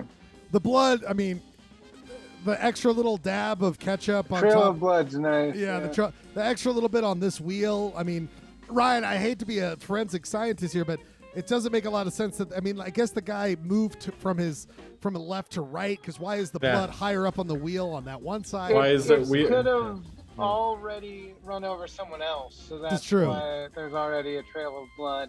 I don't know. It's just something I would. They've Or already they- mashed they up his could- legs, guys. They It is a float. They could be streamers. They could just be red streamers. These are great points, Judge. And Really you good will point. know it's a shot, and you will. That's a good 2020 reboot, and you will know it's a good shot by the trail of the blood. No, that doesn't work. Never mind. It's about the intent. It's about the attempt, Clay. I love it. Very I good forgot the name of stuff. this band was the Trail of the Dead, not the Trail of the Blood. My Right. bad. That's pretty good one there, Bradford. Good job. It's a blood diamond. It's a blood diamond. It's really Yeah, what it is it a is. blood diamond. It's a blood diamond. Very good stuff, Ryan. Who do you want next, my friend? Who do you want next here? Let's do Birthday Boy Schleg. Oh, me? Oh, great. I'm Now, going last. I'm not used to just people calling me Ryan. They kind of been calling me something here tonight because of my last week's shop. I don't know if you noticed. Ryan, what did they call me last week? I believe they call you Winner. I think you're right. I think Wheat. you're right, my friend. Wiener. Very good stuff. Here's what I'm saying. I tried thinking about why I honed in on the word rejecting. Why would you reject a float? What is an offensible thing where they couldn't possibly see this float? And that's why I thought that the people selecting the Days of 47, and we talked about this earlier with the water going away. I've been thinking about this. To me, I think that the Days of 47 Parade Selection Committee would have rejected this because it was too scary for those out there. It's a family thing. I think they would have rejected the climate scientists. The climate scientists of Utah float. Climate scientists of Utah float, where they basically just say, we're fucked, Association of Utah Climate Scientists. The flames underneath the earth, the temperature going up. And there's cowboy climate scientist shirt. Yeah, I mean, this guy, he just needs to make sure you know who he is. That's why he's the cowboy climate scientist. He doesn't look like a scientist, but the shirt really tells you. What's going on the opposite flank? That guy. Well, he's just upset. Just a little upset. Angry scientist. Angry scientist. He's like mad at all the people watching this parade, being like, well, the earth is done for, and you guys are just watching this damn parade? What's this woman doing on the very left? Is she strangling herself? Yeah, with, so this scientist is killing herself. She is her name is Images Getty is her first name. But she's strangling herself. And these other scientists, I mean, she's looking at these tubes, and she's like, it doesn't look good for the planet. And this guy's looking at the tubes being like, my God, these tubes are bad. And this other scientist is like, and it's not looking good for her either. A lot of concerned scientists there. And then they found these cute animated concerned scientist cutouts. That's how climate science works. Like, Right. the scientists look at the test tubes. Yeah, that's like, whoa. We're fucked. Whoa, this is not looking good. Whoa. Is this Earth eating a watermelon on the sign, or Oh, no. it's just I mean, that's just very, being upset? No, it's very unfair of doing you. I think it's cuter that there's a face on the very concerned thermometer. That's why maybe I selected this one. That they even added the concerned face on the thermometer. If you weren't really understanding how fucked we are with climate, I mean, these scientists are concerned. I could see why it's not really a family friendly. It's really just pointing out how fucked we are. I mean, I don't know, gentlemen. I wish there was a float of Clayton's head behind it. It's like, it's not that bad. We've been worse before. Blake Priss is following that float going, excuse me, actually, excuse me. Order, point of order. Look at my patio. The Clayton float got approved, though. It's just like, no, we're fine. No, it's fine. Don't worry about it. Lake Powell was lower once. Yeah. Before Pangea. I mean, hello, what are we doing here? This is how low it's been. Is that like a famous cartoon kid or a random I cartoon recognize kid? that kid. I, as a man who does not have children, I don't know. It's a hell of a thing you find when you type in concerned scientists, upset scientists, sad scientists. This is kind of the whole collage of what you find when you search. Why do you? It's interesting that you ended up going with two of him. It's interesting. Any particular reason? And he mirrors them so that they'd be like flanking. So either side of the parade would be able to see. Okay, that's good. The knees kind of going out. Yeah, it's such an important character. I assume that is some sort of cardboard cutout or something like that. I don't want to even show my shop. I just want to give the ring to Schlegel, but it's not my job. I'm not the judge, but this is a good one. I mean, I'm more concerned because we saw how Schlegel takes winning. I know. You can't. We'll just go. Clayton's got something good for us. Oh God, man, I don't know. This is mine's pretty bad. We'll find out right here. That's really bad. It's really rote at this point, but it did give Schlegel a birthday present with it. Oh my God, this is perfect. See, it's all coming. I expect him to frame this one. These themes, we don't. It's his birthday, and so we don't discuss these things. Hustle. We don't discuss these things ahead of time. By the way, I got an image coming up later on. Schlegel's side hustle exposed. This is my side hustle exposed. I thought it was parade rejected. I didn't know it needed to be a float per se. Sure, that's fine. Anything in the parade, I think that's fair. So I am not disqualified. Okay. Okay. Okay. Look at that husky boy. Hey. Yeah, that's a good one, right? Hey, I made a little Noid mask for you and everything, buddy. Listen, the fact, I don't know what it is, Clay. I want to get upset when I see the Noid show up. Like it has for weeks and weeks and weeks and weeks, but it's just something charming when you bring out the goddamn Noid for your shops, my friend. I don't know what it is. I have a few questions. Has March ever said dat? And that word bubble looks way more complicated than it needed to be. I was throwing some flair out. Like a puff of smoke or something. Like I went a little custom. Normally I just throw a clip. Normally I would just throw a clip art. It's like this thing at the shop kind of shopped itself. It only took me like 30 seconds, and then I went a little bit overboard. It's not called overshop. Do you overshop, bro? I mean, like, you're right, dude. That, like, the fact that he's got the distance between the side. I mean, I don't know. Maybe it's the new way to do it. And that just, like, if we could just cut out a little bit of that eye right there, my friend. I mean, just can we? Oh man, Maron. Avant-garde, because usually you have the outline that's a different color from the interior of the bubble. but instead it's a black outline with some space between it, and then yeah, it's interesting aesthetically. I'll give you points for. I don't even know how you did that word bubble. I know. It's like right. I freehanded it and then paint bucketed it with a border. Oh, okay. See, I use several tools on this, not just magnetic lasso. You're showing off your skills every week. Do you, Shop Bro? I guess you might. Judge Jeremy, you are the judge. The last word on this. We have 3 entries.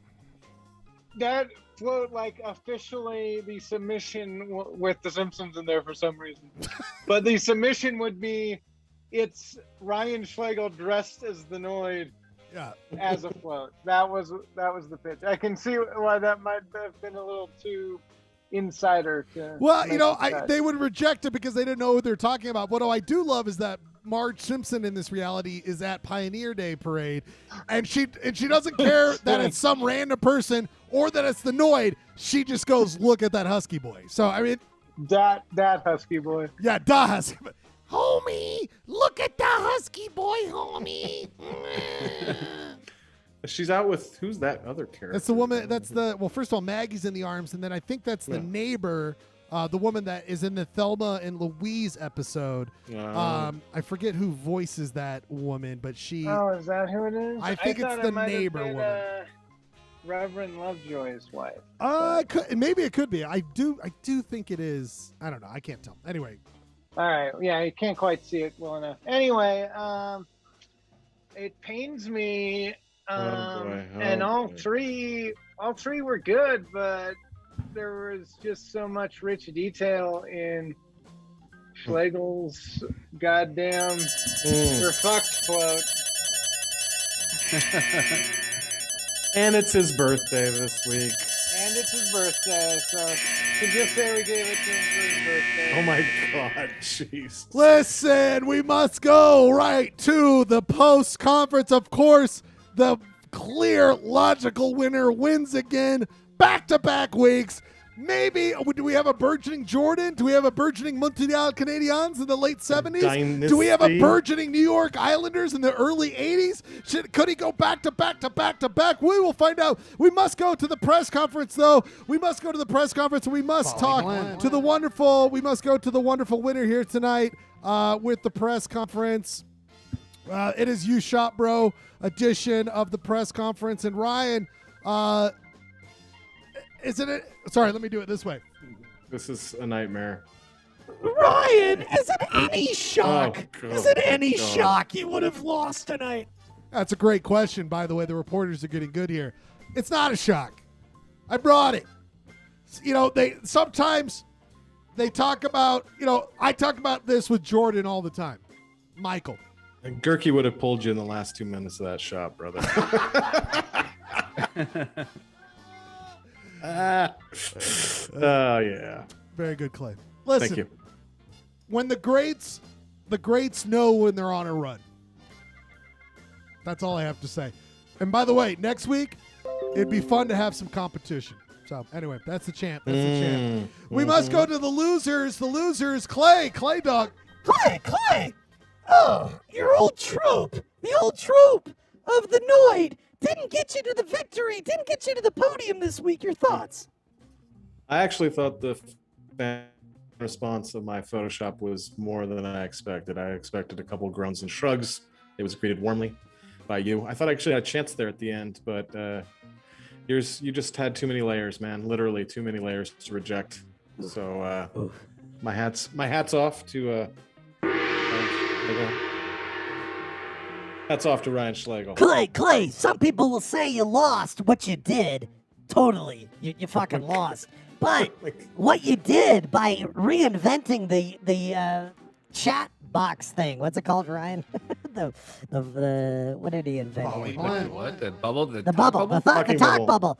Yeah. Ryan, I mean, Clay, people will talk forever, maybe, about what you've done, redefining the genre. Your thoughts on the new thought bubble thing? Well, like I said, I normally would just use clip art. I decided to go Picasso.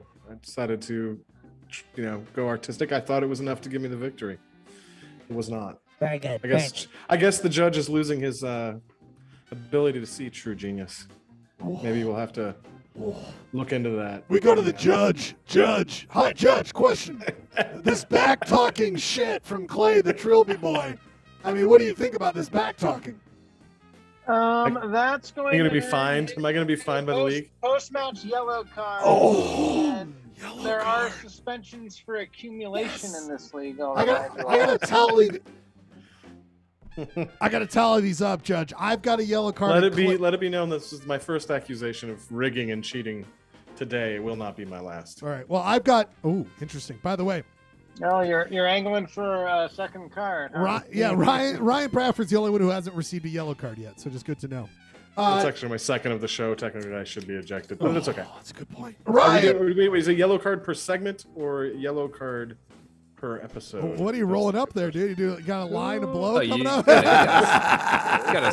Oh boy, you got a little. No, this is a $1 bill that my son just. We're gonna have to do a drug test after this. Ryan, final thoughts. Yours better than Clayton's, so everyone saw that. That was clear. But really good work. Your thoughts on losing here this week? I thought I was in the Eamon Bundy crowd. I thought people were gonna enjoy the Eamon Bundy joke, as he is total piece of shit Hall of Famer. I misjudged. It's all on me. I can't blame anybody except me. Everyone agrees with that. Thank you. That has been the press conference. Very good, you shop bro, this week. We do a 2-song set really quickly. 2-song set. I think everyone's just been feeling the heat. So Schlegel's just felt so on point. I agree. I thank you, Judge. You're always wise, always smart. There's something about your intellect that I've always enjoyed. We come back after a 2-song set. Clay, are you ready to play your song? Oh, I guess you're already playing a song. Clay, no. Your first song here, Desmond Decker, or Decker. All songs about Pioneer Day, Israelites. This is it's a song about suffering, and it's also a reference to the 12 tribes of Israel. And by the way, makes me think of that. By the way, what's up? Sorry, really quickly, Lewis. Pat, failed treasure hunter, successful quiz master. I could send this to you, but Lewis, he asked, who is this? Lewis Godfrey, if you're watching, who is this? So Lewis Godfrey, any baseball fans out there? Any baseball fans? Oh, by the way, really quickly before we go to break, Rob, what's going on? I've got to assume I know who that is. Hold on, Rob. Wait, I want to chime in, Ryan, when you're ready. Okay, we'll come back to you. But Rob, what's going on? What's going on here? Nothing's going on. Just hanging out watching the show. What are you doing? Just catching up on this week's dishes. Okay. All right. Just wanted to check in there. Pat, go ahead. Go ahead, Pat. All right. So for a bonus quiz question this week, for the sports roundup, who is this guy? Oh! It's behind me every week. There's some clues already in the photo, and I will tell you that he's a pitcher. Joe Chicago. I think it's Shoeless Joe Jackson. So wait, Pat, what do they get? Well, you obviously need a week because you're totally wrong. Both of us are wrong. Sandy Koufax, I don't know. All right, we'll figure It's not Shoeless Joe. It's not Shoeless Joe. We'll check this out. We'll come back into this. Pat, I love this. During the show, on the fly. I love it. All right, people, we go to a 2-song set. Clay Dog, Israelites. You play these 2-song set. We come back. Ryan, do we have a update on Mary Worth, right? We have a few updates on Mary Worth. Then we've got Utah City's quiz, all very exciting, and we also I'm not. Also, we say goodbye. We say goodbye to an old friend. This will be the last time they appear on the show. I will go over that after this. We're going to say goodbye to an old friend. It's going to be really sad. Sure hope it's Quagga. Quagga hasn't showed up at all. Quagga's gone. We made peace with the Quagga. 2-song set. Polyester Blend. We're back after 2 songs. We love you. Poly Blend.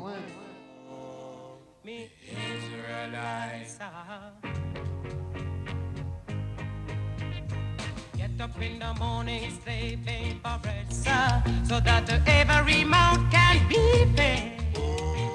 Clayton's going to be joining Any reggae station, if you want to listen to reggae all day long, Clayton's got it. I was just gonna say, it's reggae night. Reggae night with that trilby.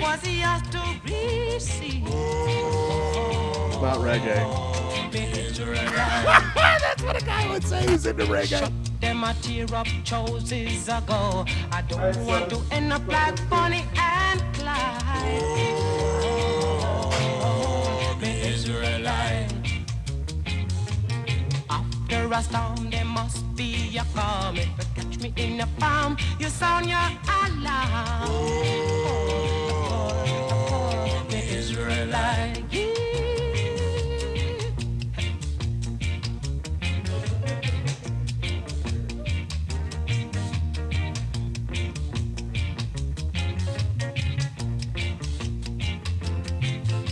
I get up in the morning, stepping for bread, sir, so that every mouth can be fed. The Israelites, sir. I said my wife and my kids at the back up and I leave me. Darling, she said that was yours to receive. Oh, me Israelites, sir. Look, me chuck them a tear up choices ago. I don't want to end up like Bonnie and Clyde. Me Israelites, after a storm there must be a calm. If you catch me in the palm, you sound your alarm. Me Israelites, yeah.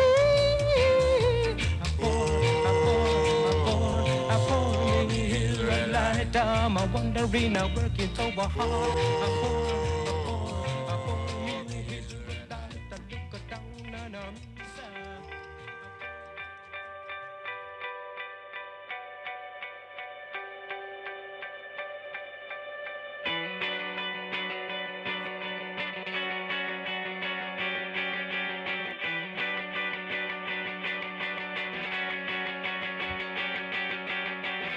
If it can be broke, then it can be fixed. If it can be fused, then it can be split.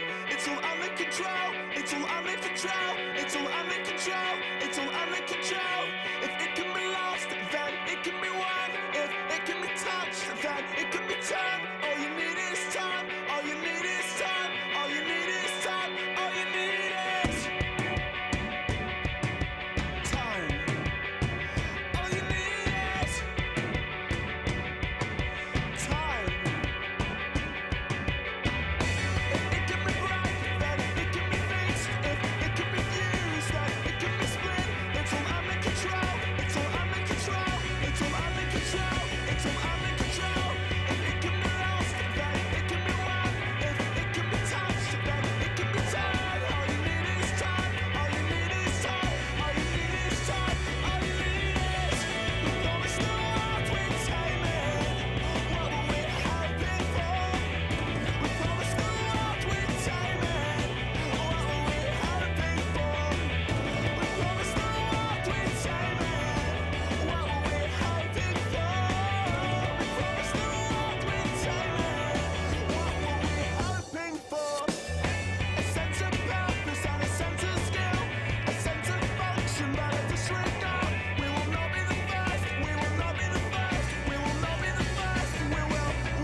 No, not going to be the last. Certainly not the last Pioneer Day song here tonight, because we have plenty more coming your way on Polyester Blend. All songs Polyester Blend, and a little bit of Ryan Sligler. Was that a Ryan Sligler or that was a Polyester?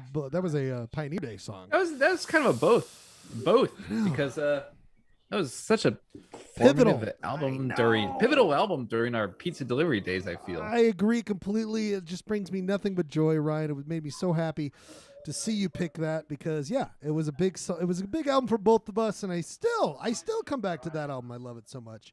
So I'm glad you selected it here tonight on Polyester Blend. Pioneer Day songs are getting geared up for it. This is very exciting. Now, did Clay mute his microphone? Absolutely not. He'll be back in 1 second. He's got some parental duties to be a part of. But we must get to a thing that we love so much. This is something I live for every goddamn week. I tell you this, Ryan. Live for it every week. The other song, by the way, Israelites. The reggae song? Yes, the reggae song. I guess, what was he going to say? Like, it was, it wasn't reggae. What was he saying? Early ska? What was he going to say? Was it rock steady? People. Some dub. Some dub. Early dub. People, we have been tracking this, and we will be tracking it for some time now. It is one of the things that brings us the most joy on Polyester Blend. When we get to this segment, especially this summer, which is taking it to new heights, new levels, it's time to go to a favorite here. It's time to go. It's time for where he reads them and he brings them. He reads them and brings them. It's time to go to another edition of Ryan's Comics Corner. The all Mary Worth, I guess, all maybe not, but at least we're checking in with Mary Worth everything. I love this. This has been such an exciting summer of Ryan's Comics Corner, like it always is, but this is a little extra because we're going through Mary Worth. Is that right, Ryan? That is correct. And I feel like we are kind of wrapping up this volatile timeline that we've been exploring. What? Yeah. Regular viewers of the show will remember that.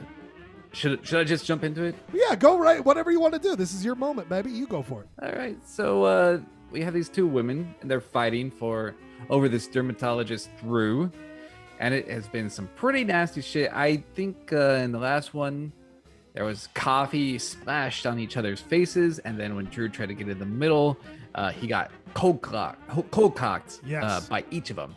A fist to the face. I believe that, Jeremy, we came to the conclusion that this was all a ruse so he could get more dermatology patients, because he was just like, they were getting scolded, and he was kind of incentivizing this fighting, and it really helped him in the wallet because they kept coming back to him as a dermatologist. That's true. He certainly wasn't trying to stop. I mean, he was trying to get in the middle, but he wasn't trying to really stop it. Right. That's the vibe we were getting from the whole thing. And it looks like this confirms the suspicion right here in this classic two-paneler. Oh, two-paneler. Classic two-paneler. We have a few of them. So let's just run through them real fast, if you bear with me. We love it. So July 6th, these two women have injured each other. So Drew, he's saying, Shauna, put this cold compress on your face. You have a minor burn from the hot coffee. And then Ashley, Ashley says, but what about me? And Drew says, here, Ashley, do the same. What were you thinking? And Ashley says, I acted on pure instinct. And Shauna says, like an animal, you beep. Oh, you can only imagine what that means. Yeah. Shauna's getting feisty. Oh my God. I mean, she's pulling off the gloves. But at least, but they could still, they're not, it doesn't end with violence again though, Ryan. They're back to back, but at least they're not killing each other right now. But there's still some pretty good trash talk in here. Sure. Literal trash. Okay, you'll see. July 7th. They could be fighting again in the next panel for all we know. Oh, that's a good point. That's a very good point. Another classic two-paneler. Drew, you're not going to let this trash come between us, are you? Drew says, Ash, the only things between you and Drew are your trash body and his wallet. Oh. And in the next panel, if you're better than me, Shauna, then why isn't he with you? And this is Drew's breaking point, I think. He's like, all right, ladies, that is enough. So we move on to July 8th. Oh, sorry, I didn't even have that one on the screen. Yeah. Sorry. Oh, Drew, you're not You had going. one job, Schlegel. I You know. had I'm sorry. I'm so- getting the county, the city quiz ready to go. Sorry about that.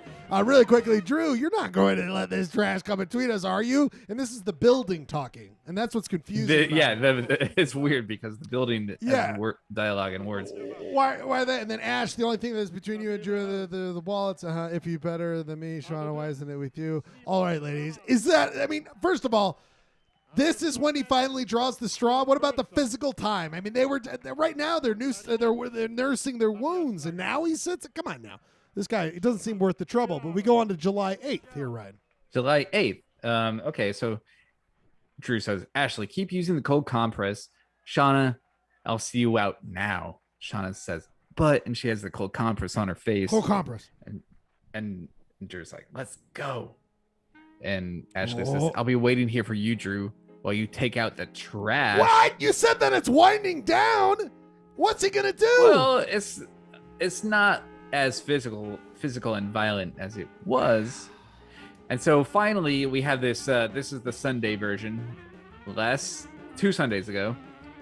And the thing that I like about Mary Worth is they keep the story going on Sundays, and they don't do the standalone Sunday thing that everybody, a lot of comics do. Too much content, right? There's just too much. And people would lose their damn mind if they didn't get it. Like, I'm starting to get hooked, dude. Like, if you ever say that this isn't going to happen, I'm going to lose my mind. I'm going to lose it. I need at least one Mary Worth. All right, just give me one. All right. Right, and so as you'll see, Schlegel, if you want to scroll down, absolutely. This Whoa! unorthodox, What the hell? This unorthodox 5-paneler. 5-paneler, people. I don't know if we've ever had a 5-paneler. Nothing classic about this one. Oh, nothing. It's a non-conforming grid here. Non-classical. You've got different. Each row is a. It's also different 7 panels, by the way. Oh, thank you. 7. I thought very. I thought you read them and brought them, Ryan. I thought you read them and brought them because Pat. Sorry, I don't know how to count. This is when everybody realizes that I don't know how to count. The hidden shame he's had this entire time. I don't know how to read. Which panels were you counting? Ryan's like, I don't know what a panel is. I think the People's Clinic is one panel. He was counting the People's Clinic and then the windows on the doors, and that got to honestly 5. I think I counted the first 4, and I was like, it probably is 5. I don't get paid to count panels, is what you said. Yeah. And then the KTRD financial person was like, you kind of do, though, actually. You kind of You do. were 2 panels off, Ryan. That's that's why he reads Okay, let's move on. It's not the Ryan counting panels, okay? He counts them and gets them wrong. It's Ryan's comics. He counts. He doesn't bring them and doesn't count them. Go ahead. Okay, so in the Sunday ones, there is like a floating quote or something. So this is, there are no good girls gone wrong, just bad girls found out.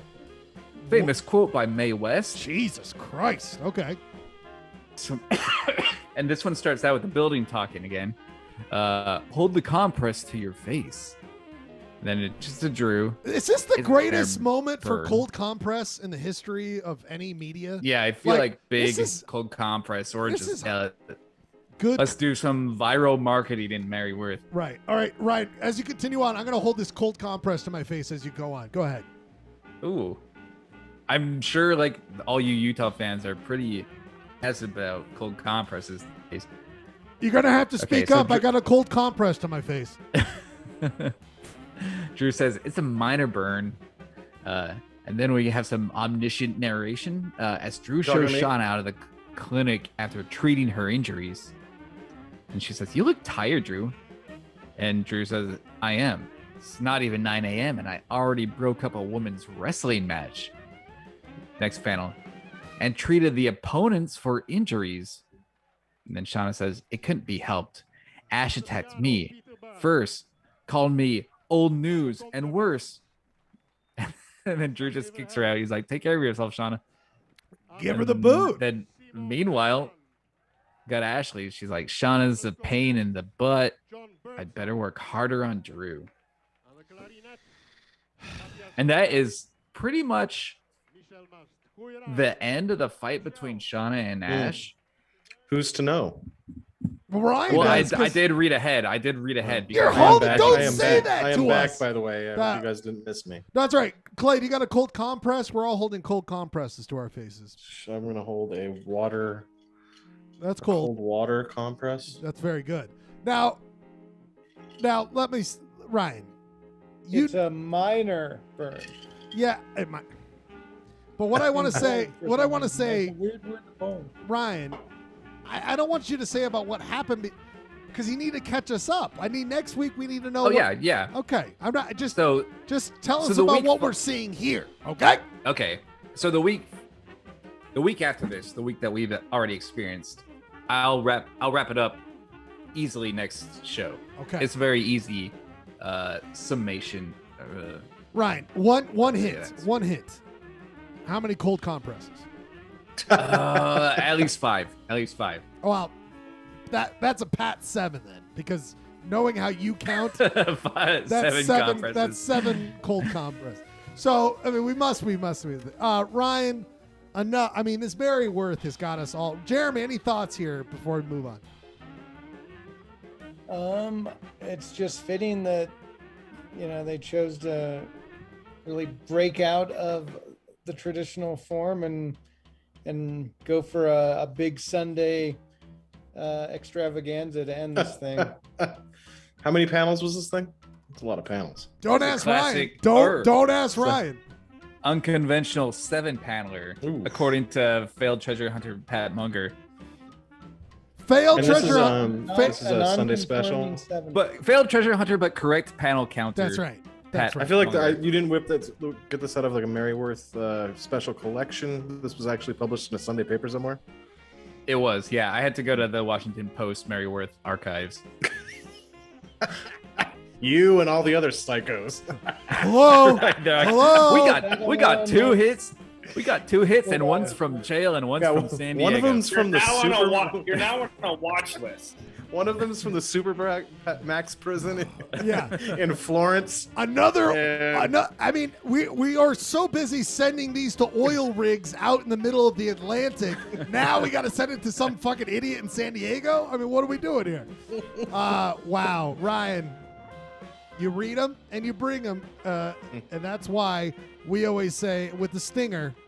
He reads them and brings them. You read them, you bring them. Very good stuff, my friend. Very good stuff. I hope you all have seatbelts in your chair. I hope all of you have helmets on, because you're about to go on a nonstop thrill ride between 2 of our friends here. One of them wearing a trilby, which is kind of like a helmet, but made of of middle age. And then the other one is a guy who's got so much pizza grease between his skin layer and his bones, he's ready for this kind of high action, high octane impact. And we've got a couple other people along for the ride. People, it's time for an old favorite. It's time for the Utah Cities Quiz. Utah Cities Quiz is a game where you barely survive. Utah Cities Quiz is so fucking exciting because there's lots of Utah cities. You cannot get enough of this kick-ass content. That's right, everybody. It's time for another edition of Utah Cities Quiz. Utah Cities Quiz, where Ryan Bradford and Clayton Scrivener go head-to-head. There's 2 writers on this, myself and my good friend, failed treasure hunter, successful quiz writer, and of course, Judge Jeremy, always there to make sure we're doing things correctly. We now must go to the Utah Cities Quiz graphic, wherever the fuck that is. Here we go. Polyester Blend. Now, we've offered this new thing. I don't even know whoever's out there. But if anyone's on the Zoom, Rob, you can offer a lifeline while you do dishes for all but one question. So he will be a lifeline. Producer Rob will be a lifeline here tonight. Here's how it works. 1 full point for the person being asked the question. If they get it wrong, the other person can steal for 0.5. There will be 5 questions plus a bonus, and we'll see who has the most knowledge when it comes to all this. Whoops, that went away. I don't know why that did that. Let me just, a sidebar between me and Pat. I mean, Pat, this city. I mean, what did you think? Don't say what the city is yet, but what did you think so far about? What did you think about this city? I thought it was one of those special little cities. When you look at the history, it's founded by sort of one weird family that just kind of makes it happen. Right. And then it's the city you drive through and you think, how did these people get here? Right. And also, I could tell you 100%. I didn't know about this city. I had no idea. I did not. I've never heard of the city. Never heard of this. Also, why is there not 6 questions with 1 bonus? Because you only give 3 to 2. We do. With a bonus. We do. Yeah, that's a good point. I don't know. These rules came up a long time ago. We've just gone with them. Pat, we can always talk about these things. I love it. I know that you made 3 questions, and I had 3 questions. That would be 6 with a bonus. So we have 5.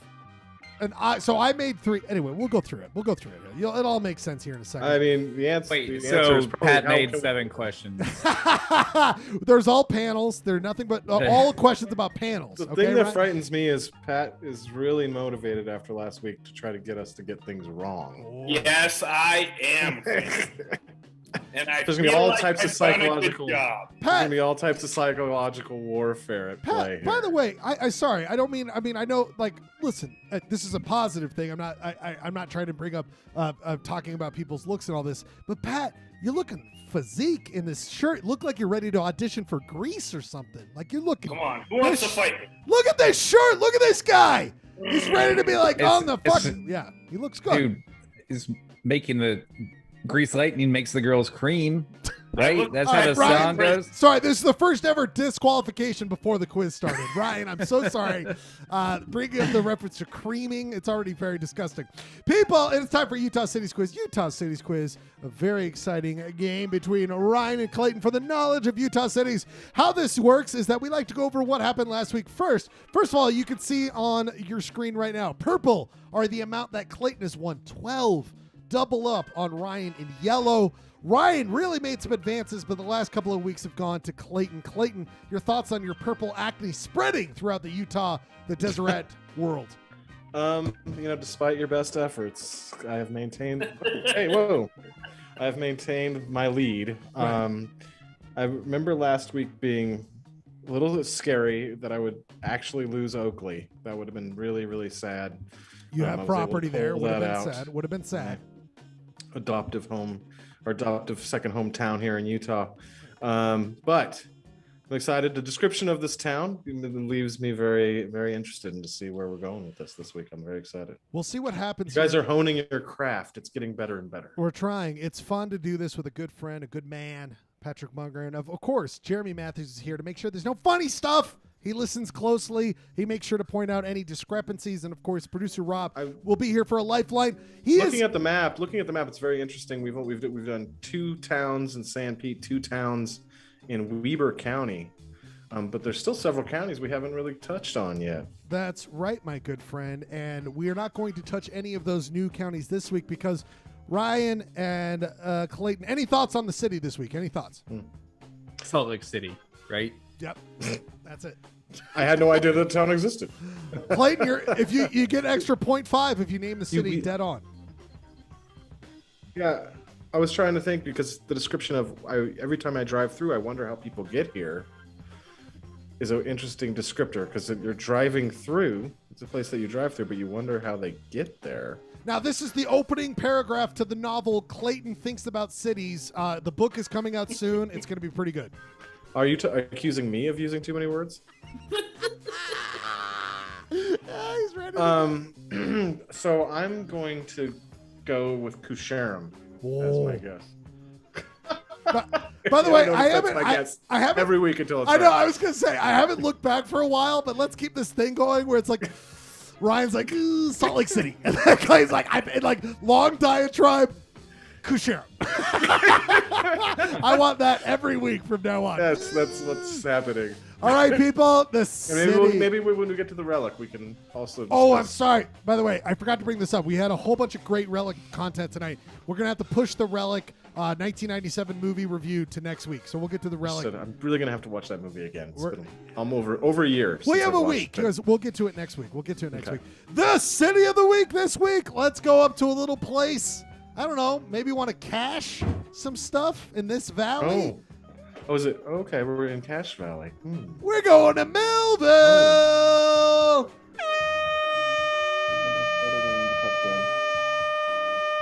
I need to tuck you in.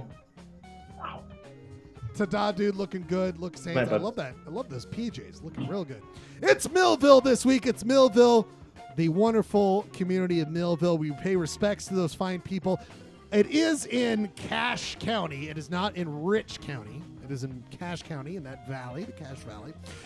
Clayton, you won last week's quiz. You get to go first in this, which is not the right thing.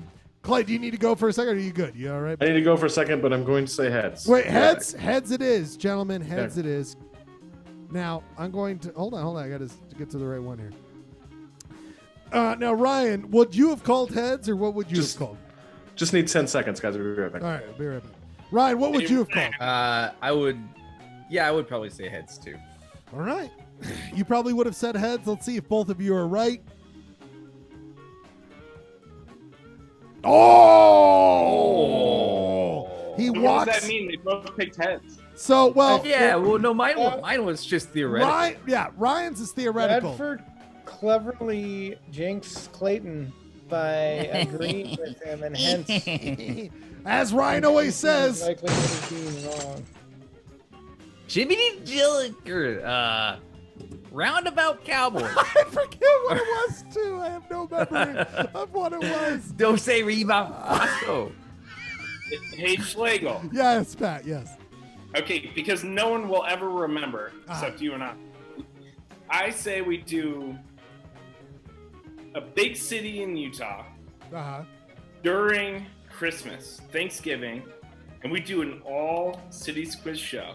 And we do Salt Lake. The whole big story, where everyone came from. What do you think about that? I love that idea. I love that. You like that one? Love that idea.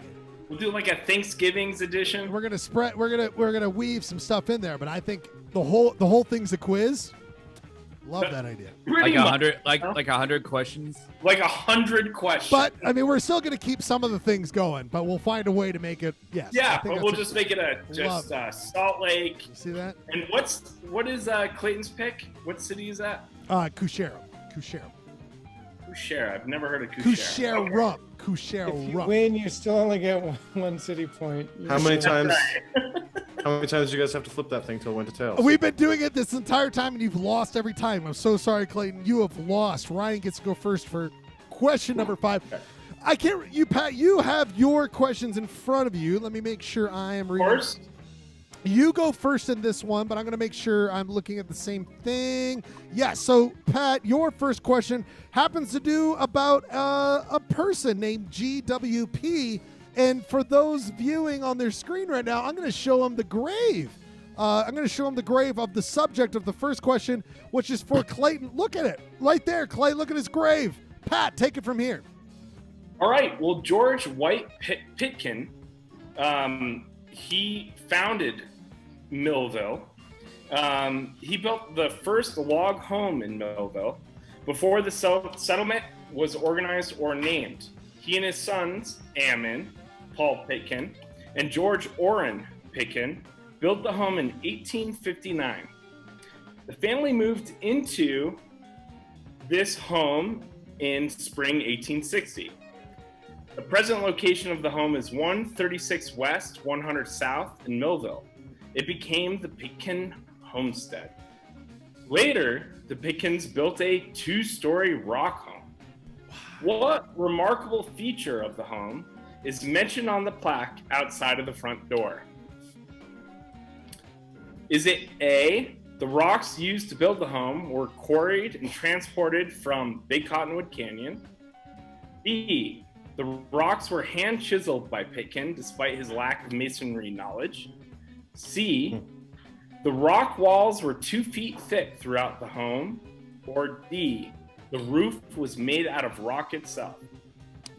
Wow. For 1 full point, Clayton, what was outside on the plaque of the historic George... This is Ryan's question. No, this is a... No, this is your first, buddy. You won last week. You won last week. I thought it said Ryan goes first. No, you did no, say no, you did no. say Ryan go. You lost the thing where Ryan goes first. Oh. You did say that. Oh my God, he's gonna write it down as a conspiracy theory, and if he doesn't win this, he'll be like, "Oh, you guys Wait, confused me." can Judge? Were you paying attention? Can you back this up or no? Oh, Okay, anyway. come on. He did say heads, right? No. The coin toss is traditionally for who goes. No, I don't care. I'm just saying I was not paying. I was. Oh, wait a treating it minute. like Oh, wait a Ryan's minute. Oh, wait. You're getting to the fact that it doesn't matter what we said. You just weren't paying No, the attention. only thing I care about is you were wrong, and I'm trying to get you to admit it. Anyway, I'm gonna have to watch the replay. You got to replay it, Motion. We got to replay. But this is a question for Clay. Clay, George White Pitkin, the guy who founded Millville, even though it's not called Pitkinville, it's called Millville. Four options for what is on the plaque outside of his house. A, the rocks used to build the home were quarried and transported from Big Cottonwood Canyon.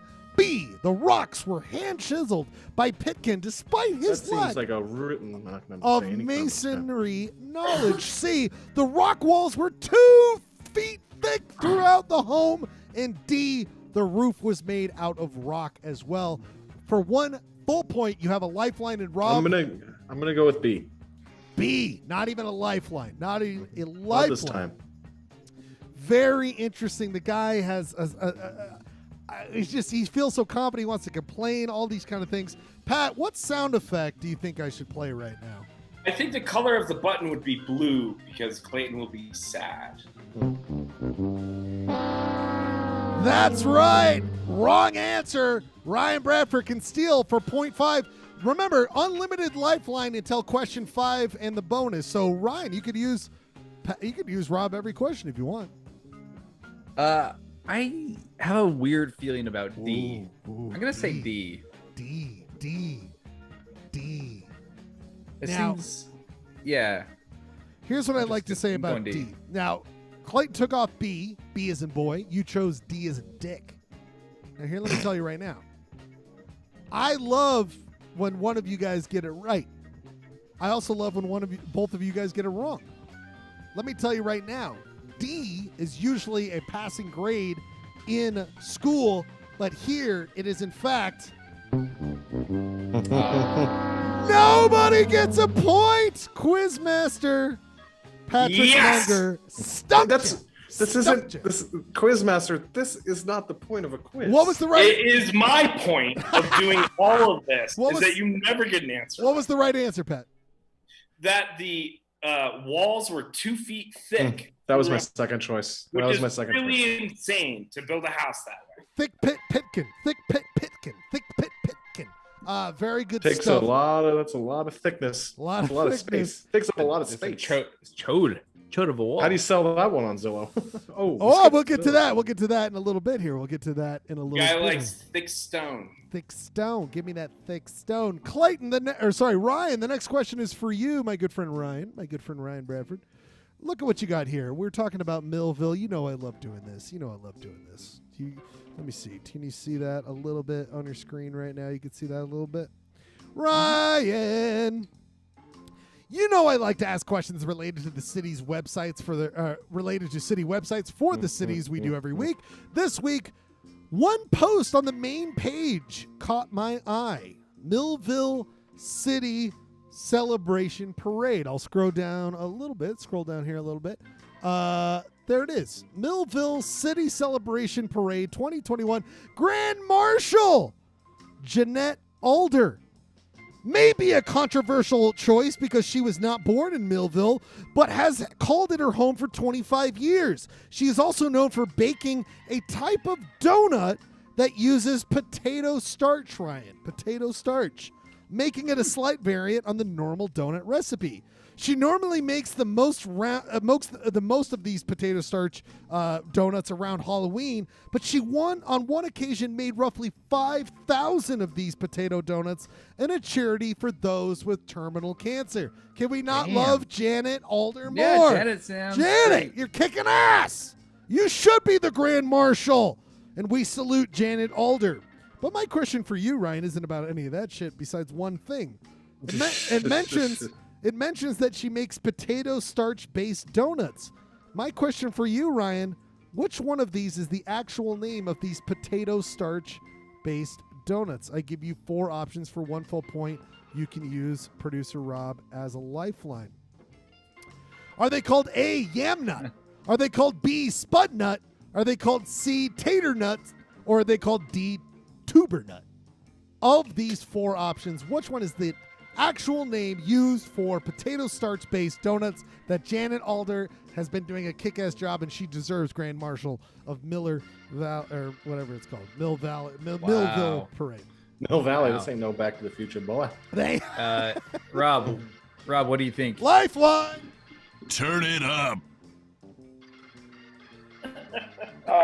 Tater nut. Tater nut? Oh, wait, Rob. That is Rob, definitely the cutest answer. Rob, have any of those dishes had a potato on it recently? Yeah.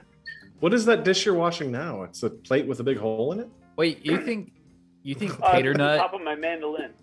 Oh. You think tater nut is cuter than spud nut? I think spud nut is adorable, but I don't. I think they went with tater nut. Tater nut's too sexual. Hey, can you guys stop with the crosstalk? You're the one talking about his dishes. He's not a lifeline, though. He is. Rob is. Well, Rob is a lifeline. Patrick Pat's is not a lifeline. Stay in your lane, Quizmaster. I think. I'm sorry, Rob. I think I gotta go spud nut just because of the cuteness and the vowel sounds. Also, because spud nuts are an actual thing. Sorry. Go ahead. All I know is that I have to play a sound effect when one of you guys fuck it up. When one of you guys fuck it up. And I don't have to do that right now. 1 full point to our good friend Ryan Bradford, who wins. Well, I didn't get that question. Listen. Oh my God. Listen. Ryan, the right answer is always to ask me and then go with something else. It's always the right answer. Look at the size of that press release. I don't know what this is. It's some sort of but Spud Nuts is of course what she makes, what she's known for. We salute you, Janet. I hope I have never written a press release that long. I hope it goes about the Grand Marshal for the Millville Parade. I hope it goes well, Janet. We love you on Polyester Blend. You are always welcome to come on Polyester Blend and tell us about your experience. The next question is for good old Clayton Scrivener. More city history. Are you going to give me another Pat one? Okay, this is a Pat. Nope, this is a Pat boy. Am I getting all the Pats? And he gets Spud Nuts? It just the way the cookie crumbled, baby. The way the cookie Spud crumbled. Nuts, it's like, come on. You don't remember there was going to be a Spud Nut show. About randomizing the questions every time. You said you were going to do from here on out. I will point that out as keep pointing it out until Clayton stops caring, and then I'll do it. But as long as it gets the ire out of we got to do that next time. We'll do that next time. So I'm getting the Pat questions that he is literally. Not the last one. Not the last one. Not the last one. Our good friend Patrick Munger. You go with the building question that you have. Please go next with that, my good friend. Well, let me see which one. You got it? I got it.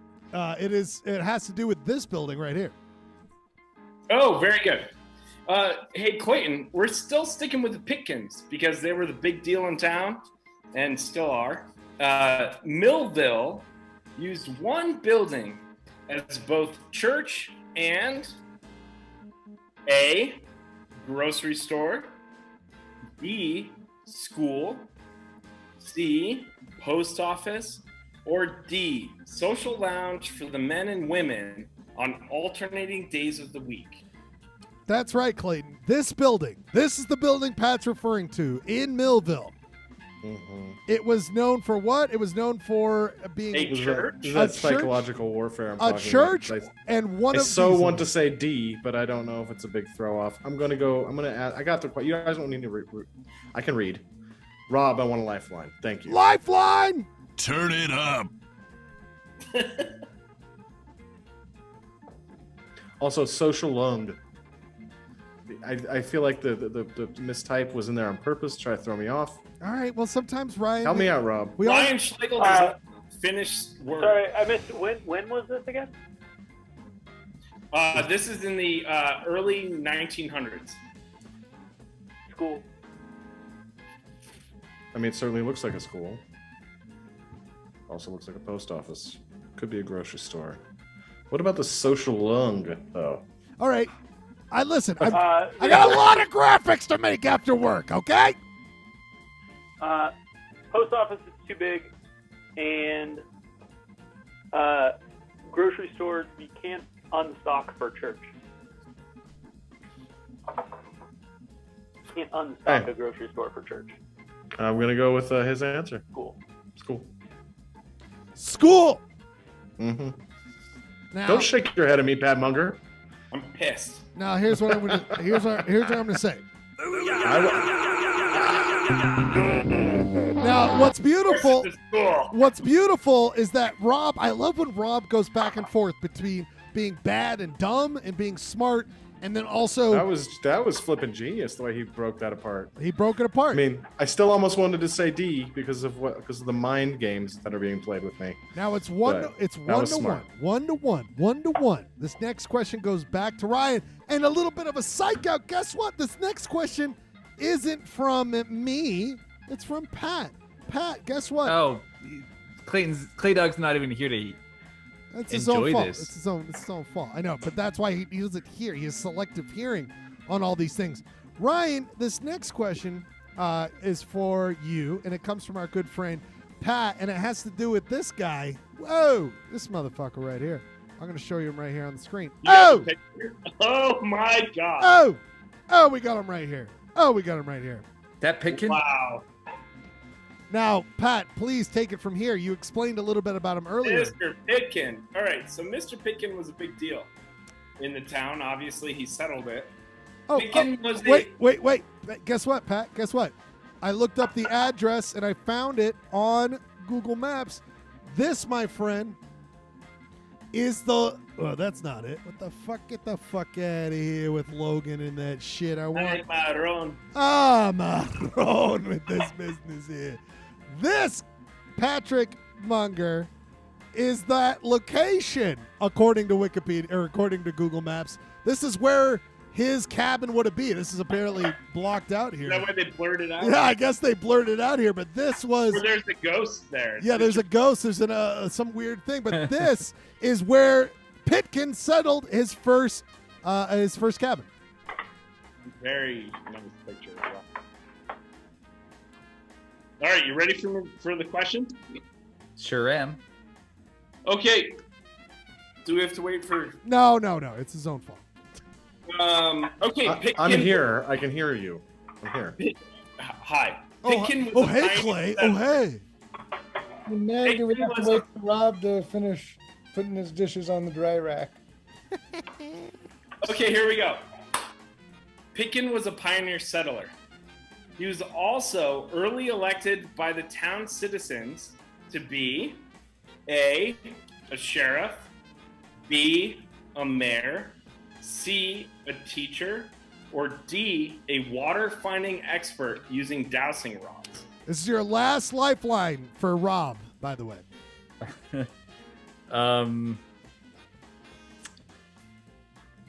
I think that D is another mind game. I'm gonna go with Sheriff A because that's usually that's a classic founder role that people usually assign the town founders. Not gonna use your lifeline. No. So. No, I think you're on the right track because if you remember, Woody from Toy Story, who was a Western cowboy, was a sheriff, right? Yeah. But that doesn't have anything to do with the fact that that's not the right answer.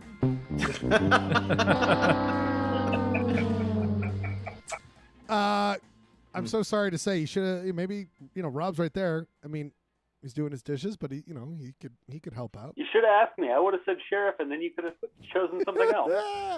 Rob, you and Clayton, Clayton A can chance to use steal, you. right? You have a chance to steal 0.5 to take the lead. Rob, this is your last chance to use Rob. Sheriff is off the table. Mayor, teacher, water finding expert using dowsing rods. Rob, what do you think? Is this a case of double mindfuck where the actual mindfuck is the real answer, or is the answer mayor? I need you guys to both look into George's eyes. I mean, he looks like he's capable of divining rods. Yeah, I'd say that's probably that was like his day job, but I think he was moonlighting as mayor.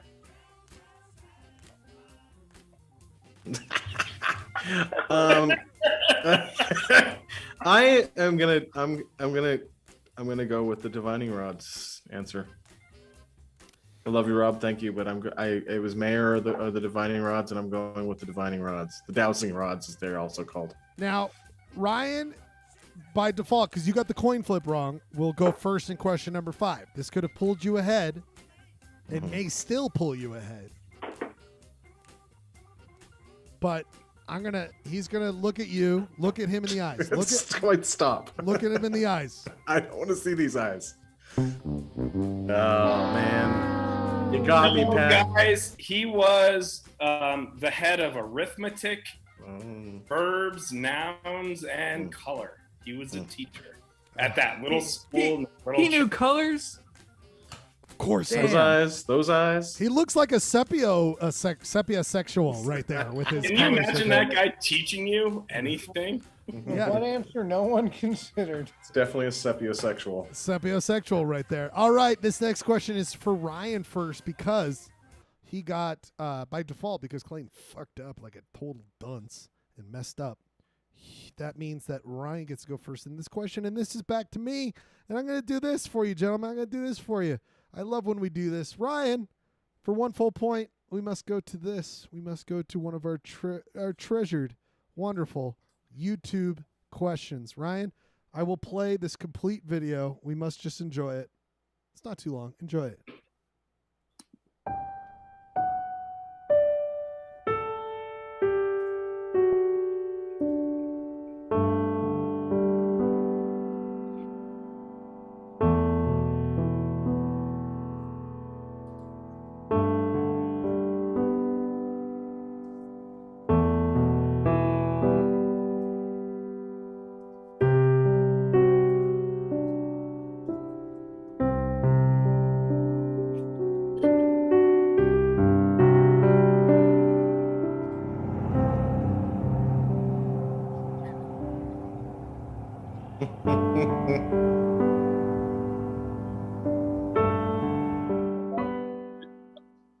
Okay. That was like the Valley Channel. All right, National Ryan. Television. That's I of love course. Ryan Bradford. That is a Does the YouTube. Valley Channel have any KTRD like sister station status? We might find out after this. Good for them. Ryan, congrats on winning the coin flip. Now don't fuck it up. Let us watch this YouTube video from the Valley Channel entitled Blue Flowers in Millville. Blue Flowers in Millville. Very good stuff. Does not disappoint with the title. In that video, we see blue flowers and maybe one of his most impressive producing to date. Producer Rob was sent this video last night and found the type of flower that is in it. Some producing from Rob right now. My question for you, what is the common name? The common name, Ryan, for 1 full point. Clayton can steal. Rob is off the table because, of course, he helped write this. What is the common name of the flower in that video? It is in the flax or in the Linum, Linum genus. Flax is the last part of it. What is the common name of that flower you just saw? I will show you that right there, okay? What is the common name for 1 full point? Ryan, is it a Wyoming flax? It is a plains flax? Is it a prairie flax? Or is it a New Mexico flax? For 1 full point, Ryan, what kind of flax? What's C? Prairie flax. Prayer. All right. Prayer Listen, flax? I got a lot to do with this fucking quiz. I got copying. I got pasting. All right? So it should say prairie. Prairie. All right. Prayer. Wyoming, plains, prairie, New Mexico. 2 states, 2 things that start with P that are geographical. That's what I was going for. No lifeline. I'm gonna say Wyoming flax. Wyoming. Final answer. Final answer. Yes. To get up 1 full point, Clay, sometimes I bet it feels good when Ryan goes off about something and then you hear the noise, right? Clay? Bum, bum, ba-dum. And that time will be right now. Wyoming Flax is off the table. You can steal for 0.5. Not making it a runaway will give you a slight advantage going into the bonus.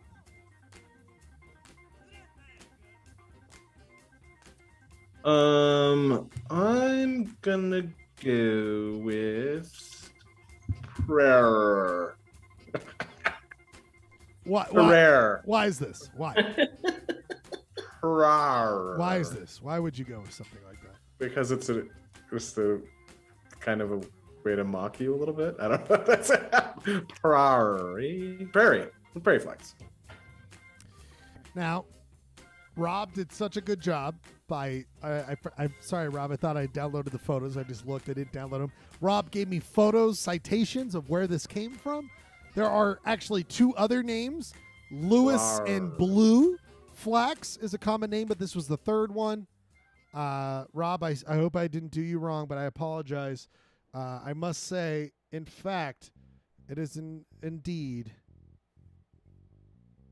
It's a prairie. I fucking thought I had that right. God damn it. I have a lot to do.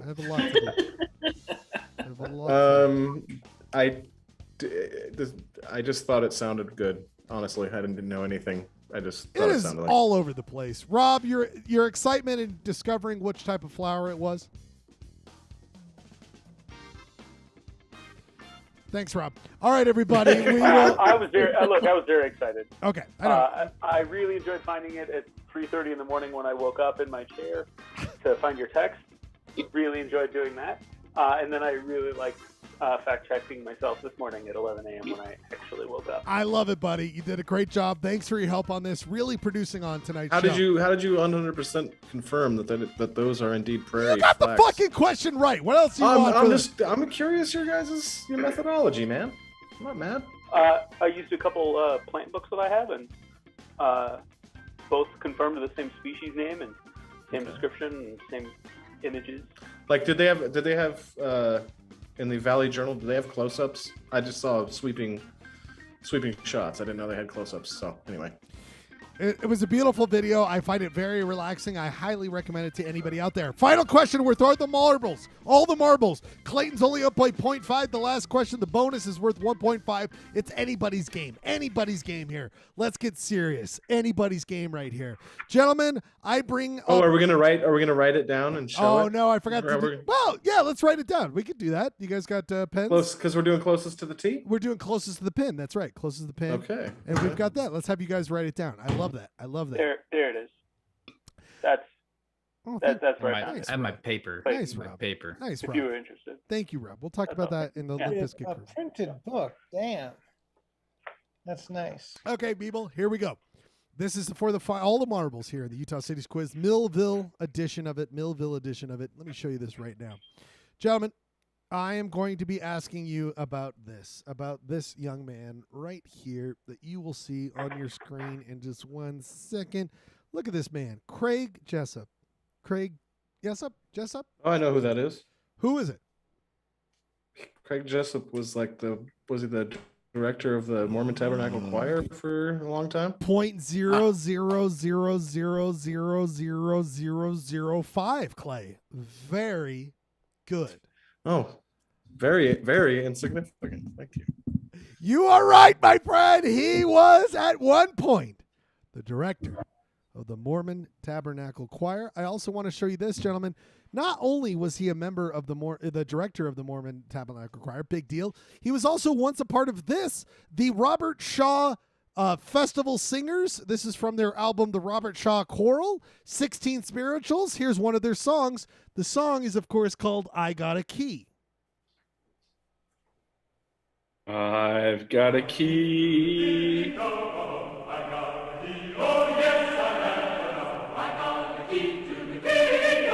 I don't know if our good friend was on that, but here's another hit song from that same album, 16 Spirituals. That was I Got a Key. This is I Got Shoes. I Got Shoes. I've got shoes.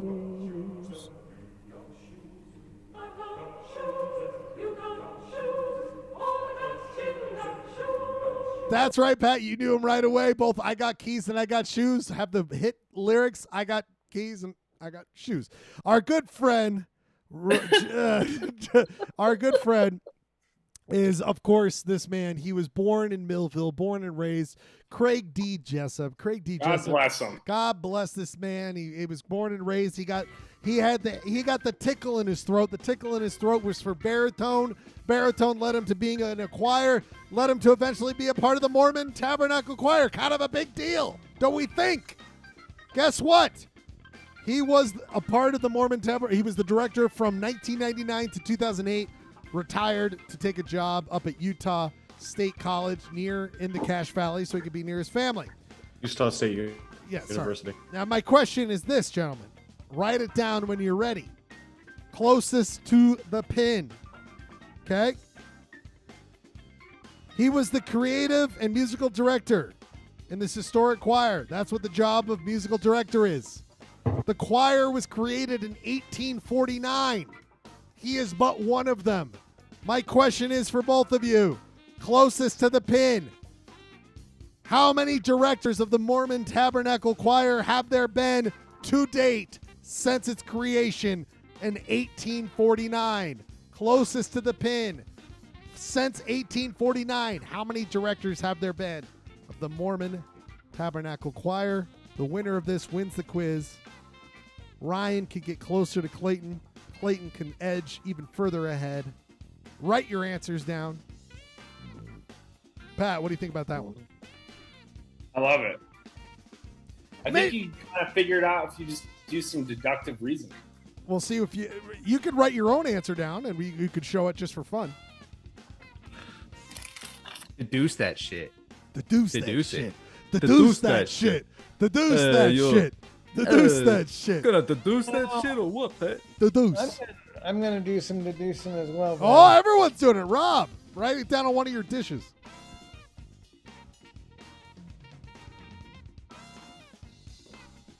All right, time's up in 5, 4, 3, 2, 1. And the truth shall set you free. This time, because Clayton won last time, we'll let Ryan go first. Ryan, what did you write down for how many directors of the Mormon Tabernacle Choir have there been since 1849? I did 16. 16, says my good friend. Now, did you deduce, Bud? Did you deduce? I didn't deduce too hard, bud. Angelo, I didn't deduce. Clayton, what'd you write down? I did some deduction. You can see my work up here. Whoa! I calculated at a 15-year average. 15-year average for tenure.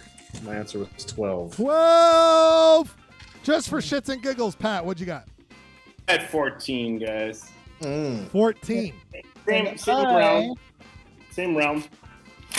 I was thinking that there's a good chance once you get that job, you're going to stay there because you're divinely inspired. So I went for 11. Ooh. Good deduction. I'm going to tell you guys. I'm going to tell you guys this right now. Someone's dead on. Someone is dead on. Contestant, though. I'm going to tell you right now. Someone's dead on. I'm going to tell you right now. Jeremy is the furthest away. away. So sorry. Does not bode well for Clayton, yeah. Nope. I'm going to tell you this right now. Ryan is 16. Clayton is 12. Pat is 14. Well, that means if it's Pat, it's a tie. Pat is not right. Pat. Someone. Well, we know who's right then. I just deduced who got this right. This is a big show of deducing powers. Look at the screen right here. Let's do it together. Oh, fuck me. Where the fuck is that goddamn thing I used? We have, of course, John being number one. You're not gonna read them all off, are you? 4, Who has the 5, best name, 6, 7, 8, 9. Ebenezer's the best name. What? I got to start over now because you said that. 1, 2, 3, 4, 5, 6, 7, 8, 9, 10, 11, 12, 13, 14, 15, 16. Ryan Bradford!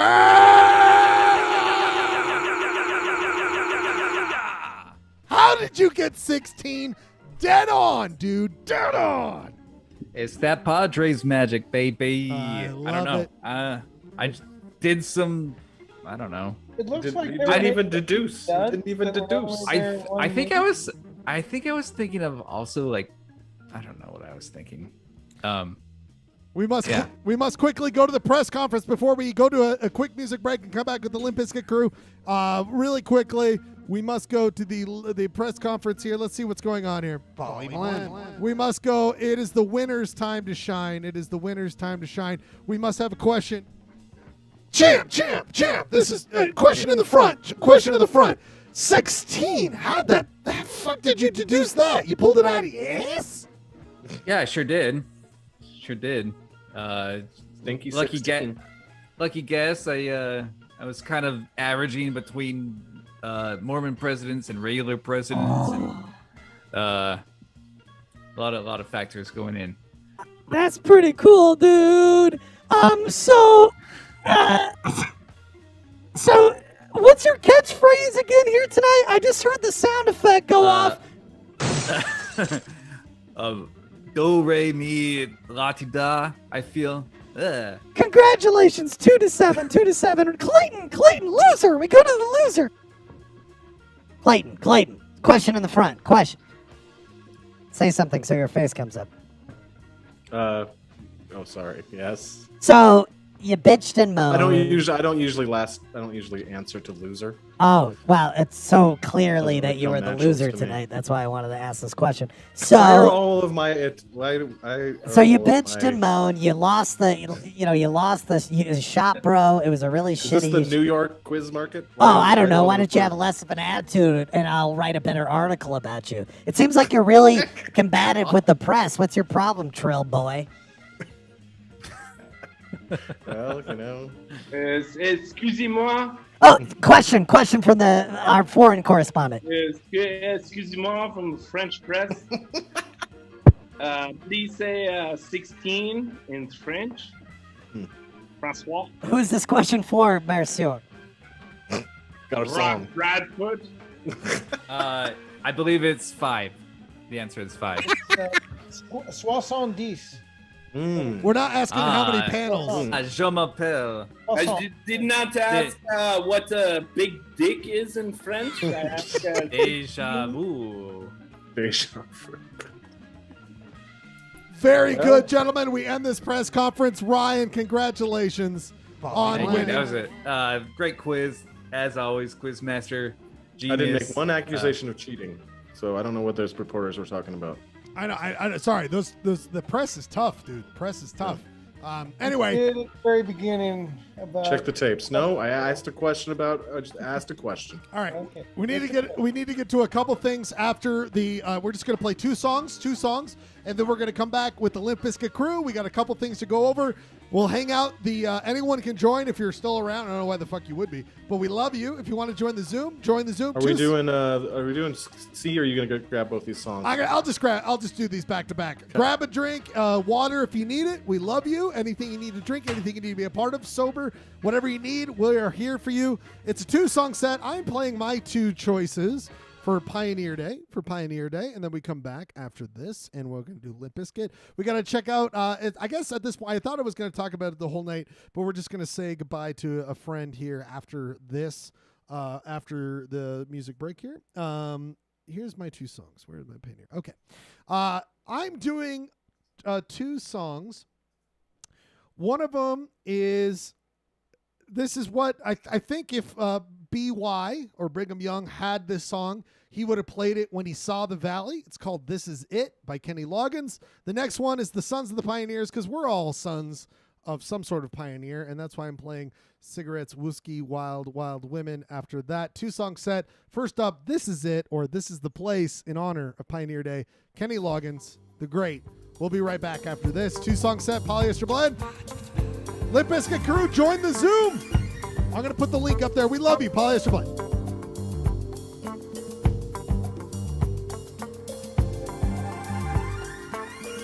Poly Blend. There have been times in my life I've been wondering why. Still somehow I believe we'd always survive. Now I'm not so sure you're waiting to hear one good reason to try. But what more can I say? What's left to provide?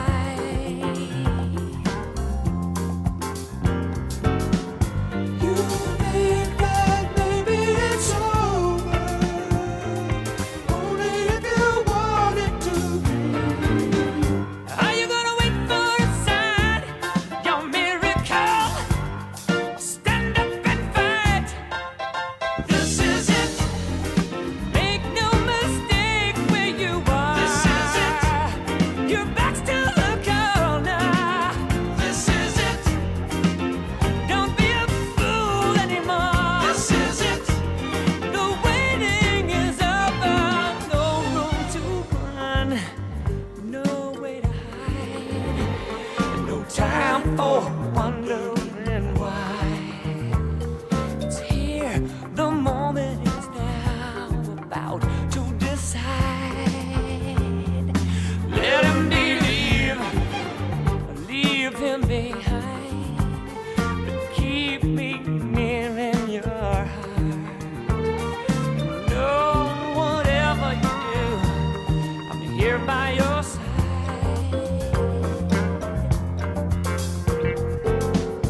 You said that maybe it's over, not if you don't want it to be.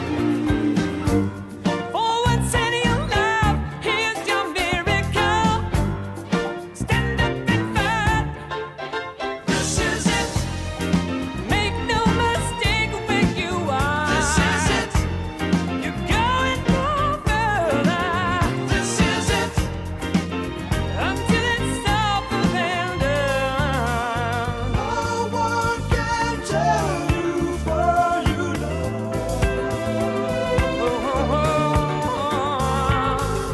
who makes the choice of how it goes. It's not up to me this time. You know, comes a day in every life. This is it. Make no mistake where you are. This is it. You're going no further. This is it. Until it's over and done. This is it. One way or another. This is it. No one can tell what the future is. Your back's to the corner. This is it. You make the choice of how. This is it. The waiting is over. This is it. No one can tell what the future is. You're going no further. This is it.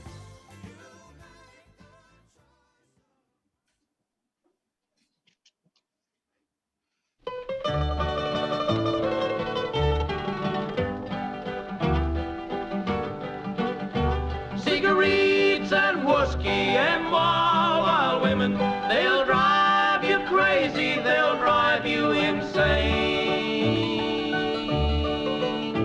Cigarettes and whiskey and wild women, they'll drive you crazy, they'll drive you insane.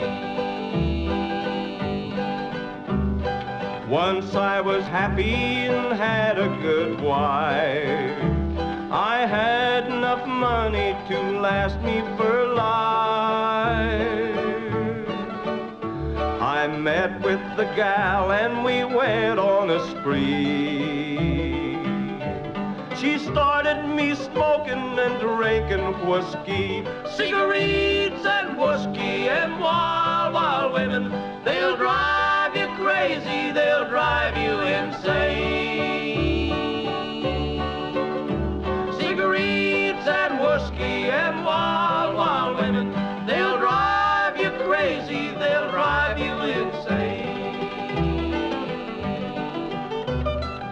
Now I am feeble and broken with age. The lines on my face make a well-written page. I'm leaving this message, how sad but how true, on women and whiskey and what they can do. Cigarettes and whiskey and wild, wild women, they'll drive you crazy, they'll drive you insane. Cigarettes and whiskey and wild, wild women, they'll drive you crazy, they'll drive you insane. Right on the cross at the head of my grave, for women and whiskey here lies a poor slave. Take warning, dear stranger, take warning, dear friend, then write in big letters these words at the end. Cigarettes and whiskey and wild, wild women, they'll drive you crazy, they'll drive you insane. Cigarettes and whiskey and wild, wild women, they'll drive you crazy, they'll drive you insane. Oh, do I ever respect and love that song by the Sons of the Pioneers. A wonderful song here. Polyester Blend. Wrapping up our Pioneer Day songs. And the week long, we're all excited. We can't wait to be a part of it. Let's go to, we got to go to this, and then we got to hear the Blend. We got to hear the stinger when we go to this. This is Fred from Limp Bizkit. That's right. It's time for the Limp. Oh, Jesus, I hit the fucking wrong thing again. People, it's time for the Limp Bizkit crew. Join us if you're watching still. It's after 11 o'clock. We're just going to hang out for a little bit, and then we're going to hang out after the wonderful. Of course, I need an intern producer, Pat. I mean, what else am I doing here? Oh, my God. The one from Seinfeld. It's time for the Limp Bizkit crew. We're just hang out. We just talk about a couple things. I think there might be a Zillow talk. Is that right, Clay? Yeah, I have a Zillow talk. Okay. Before that, I want to do something. We're gonna get right to Zillow talk after this. I just really quickly. Pat's mad he wasn't involved in the Zillow talk. He's throwing things at the screen. Yeah, well, call him or text him about it. Man. You know it exists, buddy. You know it exists. Come on. You know what's out there. Got to bring him into it. Really quickly, I just want to say one thing. We got to say goodbye to a friend here. I've been kind of teasing it all night here, and I just want to say goodbye to an old friend. I put it on before the show. It's actually I don't think it ever been a part of the show. I thought that maybe they had, so we're saying goodbye to an old friend, but just it was never on the show. It was never actually on the show. It was just a friend to me, and I just want to say goodbye to it, and that's why I want to say you might have noticed he's been a part of me all night long. And I want to say goodbye to this guy. It's time we say goodbye to my pink shirt. We say goodbye to it. It is time for it to end. We must go to why we're ending it. And we go, that's right, to the Penmark cam, everybody. That's right, the Penmark cam. We will find it on this shirt. It's right there. It's right there. You see that Penmark right there? Gentlemen. Well, it's not that bad. It's pretty noticeable, dude. I can't go out in my professional career. I can't go out with it. Look at that. No. Look at that Penmark right here. Schlegel, it's a Schludia only shirt now. That's all. That's true. Fine. It's true. Well, I have too much. On the air if you don't get a fucking close up of it. I have too much respect for the shirt where I remember its heyday. I remember what Is that a Van Heusen? It's a Stafford. It's a Stafford shirt. And I did the work, gentlemen. I did the work because I tried being like, I bought it from JCPenney. So I go to JCPenney. They don't sell that same hue. It's like white, it's blue. They don't sell it. I went to another website. No. They don't have it. Only in XXX. I could buy it for $15, but it's not the right size. It's not the right size. I need a husk up for these things. But I that's why I say this. Before we go to Zillow, we must do this. We must pay tribute. We say goodbye to our good friend. Just really quickly, gentlemen. We say goodbye. Take it off. We say goodbye. You take it off. Take it off, right? No. We haven't done a shirts off in a long time. Those are private.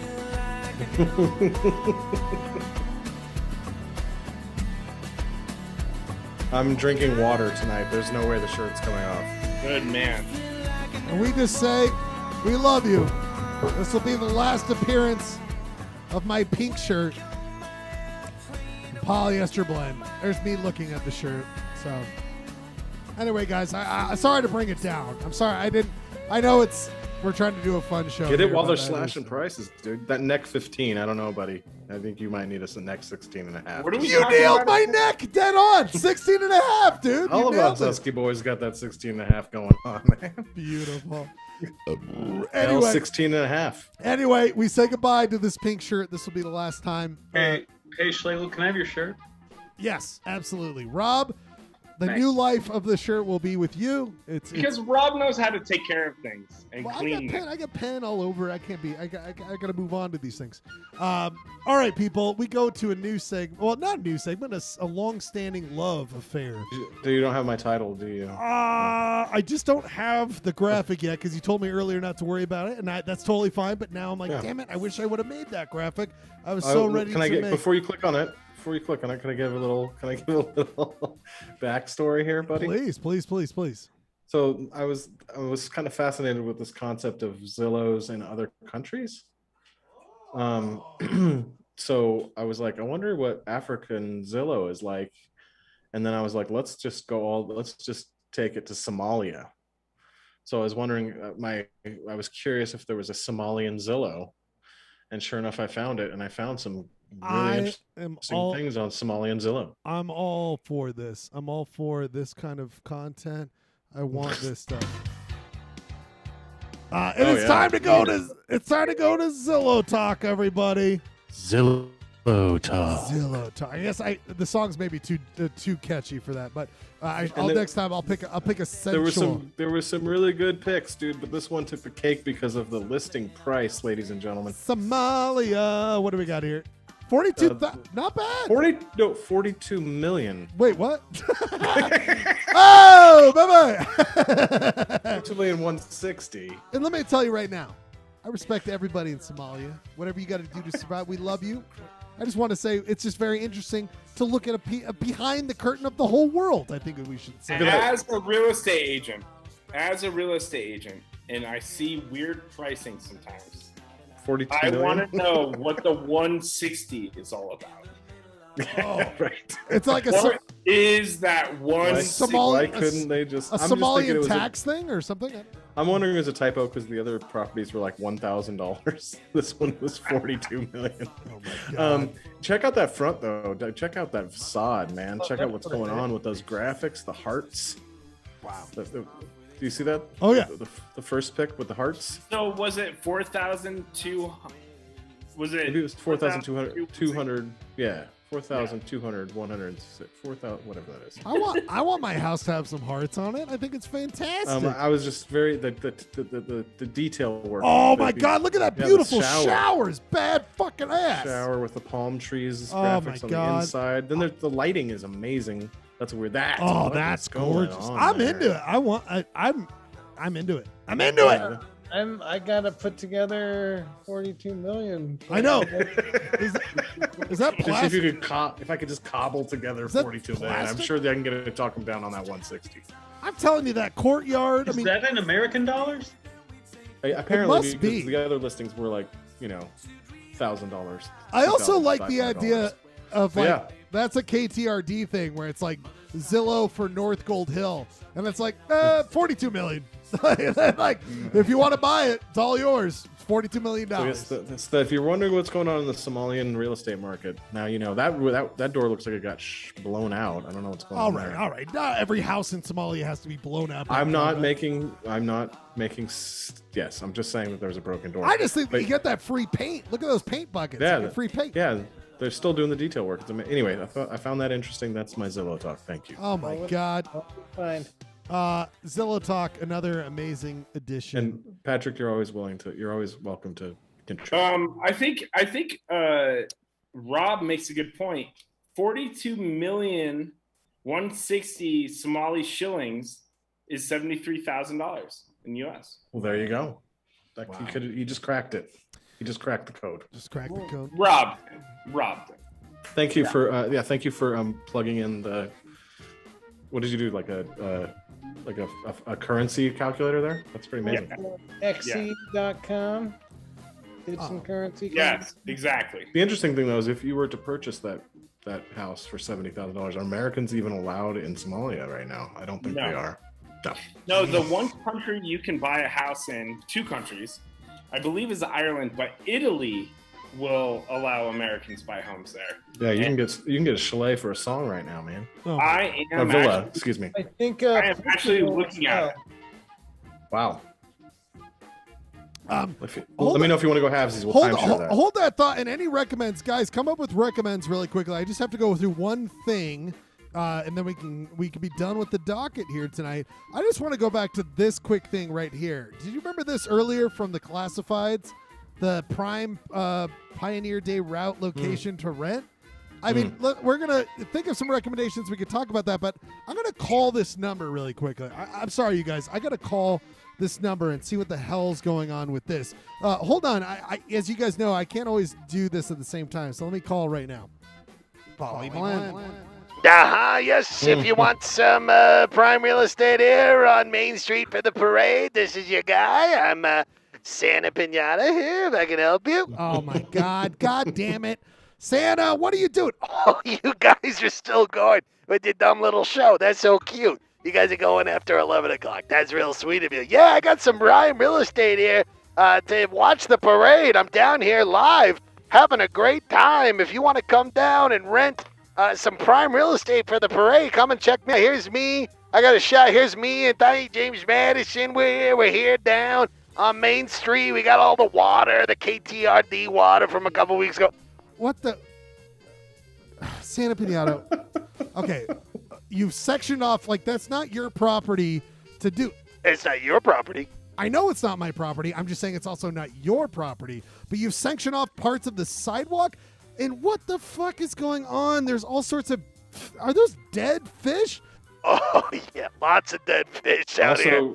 I know Salt Lake City geography. You're hanging out in front of the dispensary. Well, what do you think I'm doing here? Wait, why do you think I picked this one to do the broadcast from here? Yeah, I got a lot of dead fish out here. Let me tell you. Let me go through what is going on here. I think a lot of you guys are probably wondering what the fuck is going on here. I've littered the entire parade route with dead fish. That's right. That gives me prime real estate. No one's going to want to camp out with all these dead, dumb, gilled animals out here. They're not going to want to take it over, so I littered it all. And I came up with this idea a while ago. Did you guys see this? Did you guys see this online? Where it went viral, huh? Viral. Now, I got Cricket. I don't got beautiful high-speed internet. But I saw some things on MSN.com. I'm a big viewer of that. And I saw that everyone's freaking out that the DWR of Utah dumps these fish into reservoir out of a plane. Did you see that, Ryan? Yeah, sure did. Yeah, I got that. I saw that, and I got to thinking, gentlemen.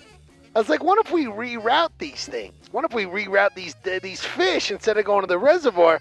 So I got my good friend James Madison, Tiny James Madison. He's a master with those clippers, and we took the GPS over, and we had the fish delivered right over downtown Salt Lake City along the parade route, baby. Those dead fish. You're not going to want to camp out with those dead fish out there. So, I had the whole place littered with dead fish, and that gives me prime real estate to rent these out. People aren't going to want to be down here with these dead fish. Okay, sorry, I can't be seen, but Santa Pinata, how you put all these dead fish along the parade route? You're going to sell these spots to people because no one else wants to go there until they buy it from you. But how do you get rid of those dead fish? I don't know. Like, how do you get rid of all those dead fish? Oh, this guy's got a brain sometimes. I thought he was always a big dummy, but he's got an idea. I take care of it with cats. That's right. I got all these adopted cats that I got, and they're going to come and take care of these fucking fish, man. Look at that lady. I got this house, and this lady showed up. She's petting all the cats all the time. It's very interesting. What the? Why do you have all these cats? What made you think of this idea? I have no idea. Remember that Wolverine from last week? You guys remember that, Ryan? Do you remember that Wolverine from last week? Yeah. I remember seeing this guy. I'm like, I think, he would be good for KTRD. I think he should have his own show. We should capture this guy and put him on the thing. So I thought, how do you capture this weird Wolverine? You guys didn't come up with a good idea. And I was like, doesn't he look like Elf? He kind of looks like Elf, right? He's got an Elf thing, maybe a little bit more aggressive and less shorts. But so I got all these cats from the Humane Society to try to capture that damn Wolverine. There's me and Tiny James Madison with a gun. I don't know what I was going to do with that. Kill it? That was probably not a good idea. But I got these free cats. I was trying to capture that damn Wolverine. Now, he didn't ever show up, so I got all these cats left over. And so I thought, what could I do with this? I'll go back to plan A. I'll take over this whole plan. And I got the fish, so I got the cats, so it'll be okay. I mean, this is a foolproof plan, right, Ryan? Yeah. Sounds pretty good, Santa Pinata. I know. A lot of people don't respect my plan. Oh, fuck. God damn it. I gotta go. You guys... Raccoon showed up. Yeah, they got Tiny James Madison. They got him. All right, I gotta go, you guys. If you want $300 for a lot, I just gotta fight off these fucking raccoons. I love you guys. Polyester Blend for life. Bye, Santa Pinata. Poly Blend. It's Wow. good thing he has that pirate arm because that'll come in handy. Yeah, with the knife. With off the the raccoons. I yeah. know. God, wow, what an elaborate plan for that young man. He's got this pirate body pack. He's got a lot of chutzpah. He's really going for a lot of things. Anyway, be careful if you rent one of these spots. We can't KTRD, it's classified there, but we don't guarantee these kind of things. So anyway, Clay, He takes no responsibility for the contents of classified advertising. we can't. We just can't. We're in charge of the online entertainment, and we're trying to move into the broadcast stuff. And of course, we are broadcast on KTRD USF station 47.69. Ryan, any recommends this week or anything? No. I mean, just, I recommend going back and reading Mary Worth maybe on your own time, or like the and checking out the archives, perusing the archives, if you will. I don't want to be the only person on the Washington Post Mary Worth watch list, and so if you could do that and help me out. Oh, you know what? I have one for you guys. I have one recommend. And we're not going to be able to watch, of course, any long version of this. But I think I told you about this, Ryan. I'm hooked on a new YouTube phenomenon, which is watching. Someone has put together all the shows that get put out for a certain year. So, for example, there are these YouTube channels. Let me see if I could find one. Oh, here it is. Let me go back up here. So this is 23 new shows from the fall of 1982, and these things are gorgeous. They're shows that got picked up and are in the lexicon of all of us. By the way, this is one of the most things. So basically, these videos are just like every new show that came out in the fall. Mm-hmm. They just play the titles, and that's it. Some of them you will know, some of them you will absolutely not know, but they went to air. This one I was obsessed with. This is a re-upload that replaces the Fall TV 1982, the 13 new dramas video. This time including the 9 new sitcoms plus Ripley's Believe It or Not to complete list version as 23 new shows of Fall TV 1982. The original video had just over 14,150 views. If anyone is keeping track. I know one person that's keeping track. Exactly one person who's been keeping track. By the way, to their credit, 194,000 views. Don't worry about that. Don't worry about that 14,000. But you guys, the reboot was worth it. Oh yeah, square peg. This is just like nostalgia. Mm-hmm. You see character actors that you remember from movies you love coming through. The titles, I want to steal all of these for Polyester Blend. But Brian Dennehy, baby. This one's fucking crazy. Try to figure out, of course, there's Family Ties. Try to figure out the plot. So this is Family Ties. Try to figure out the plot of this next one. This is one I was just obsessed with. Okay, watch this. This is the end of that one.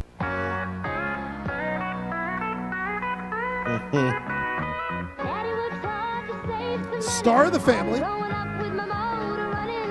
Some guy's working out. The daughter leaves. Okay, bye.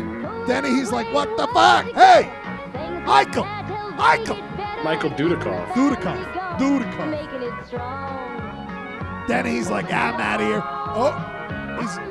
Fire station. By the way, how many times do you drive down the street and you're like, I wonder where there's a fire station? I just don't know. I don't know where there's a fire station. You know, Clayton, how many times I'm like, where the fuck is a fire station? Oh, there it is. The big sign that said that. So let me recap this. A young daughter. I have a stop. Go for it. Go. I think if Schlegel hadn't been yelling over the whole thing too, they actually explained the premise in the theme. Fair enough. Which is kind of a lost art. The Fair theme enough. song that explains the premise of the show. Fair enough. But go ahead, Clayton. My guess was that that dad is dad's a firefighter, son is a dumb jock. The star of the family is got to be the daughter. I'm thinking she's a aspiring country music artist. That is my guess. I think that's a great guess. Let us listen to the theme song.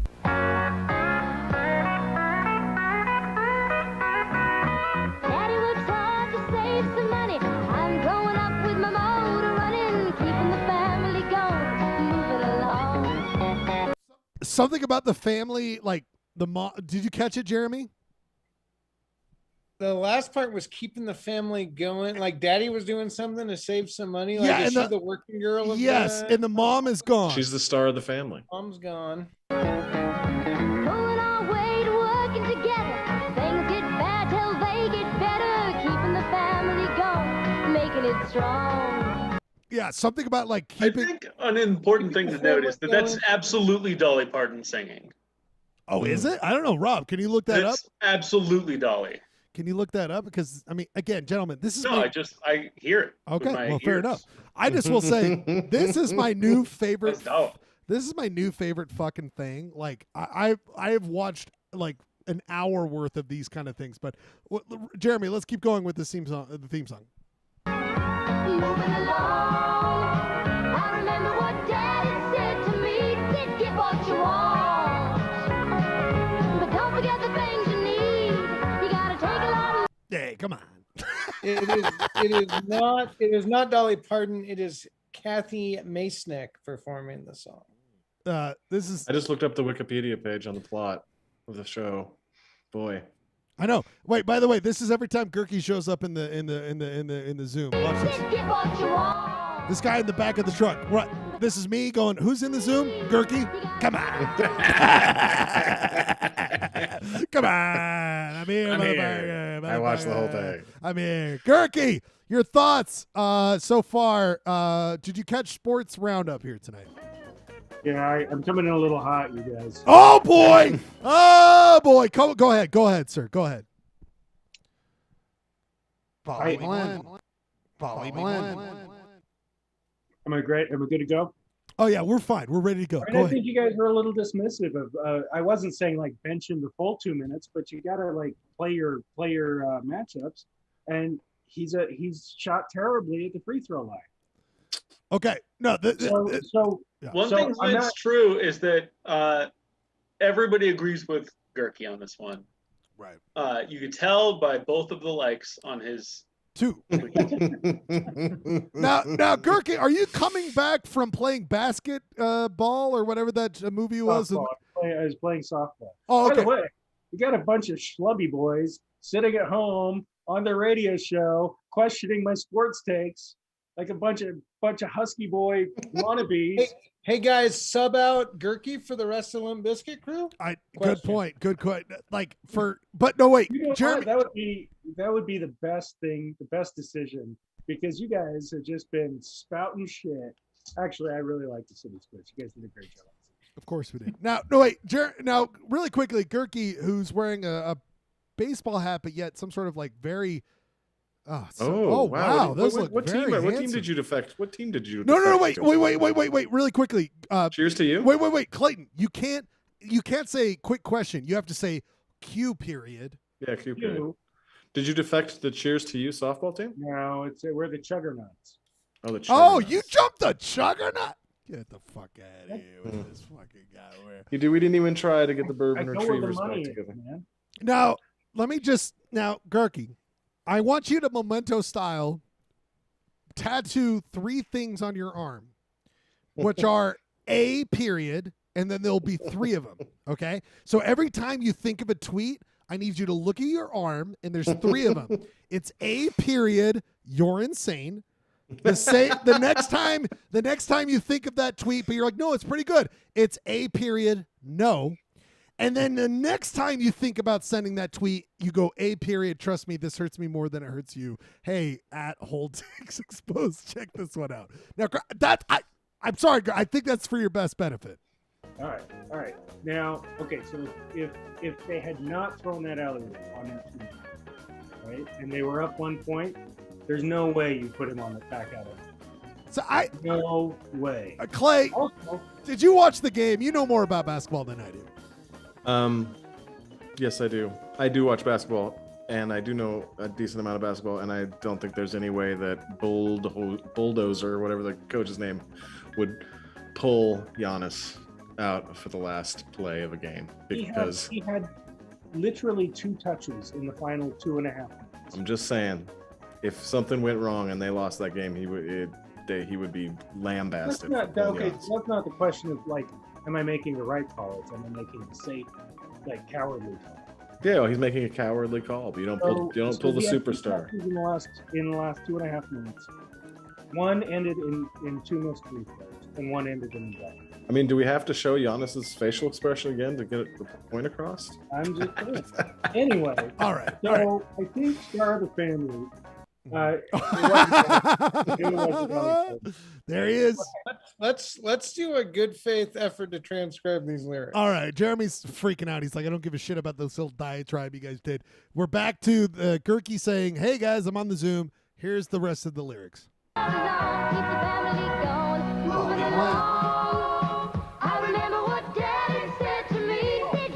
Oh my God. No, this. I'm sorry, Jeremy. Big news. I remember what Daddy The woman said singing that song is actually the actress. Yes, because I did look up this part really quickly. I know. That's why. Jeremy, we're gonna listen back to it really quickly. Remember how She's the star of the family. Remember how I said Gurky was the guy earlier, and then it's perfect because producer Rob doing his dishes. I mean, what are we doing here, guys? I mean, what are we doing here? All right, let me go back just a little bit. So you and you're pausing. Wow, come on! What are we supposed to do?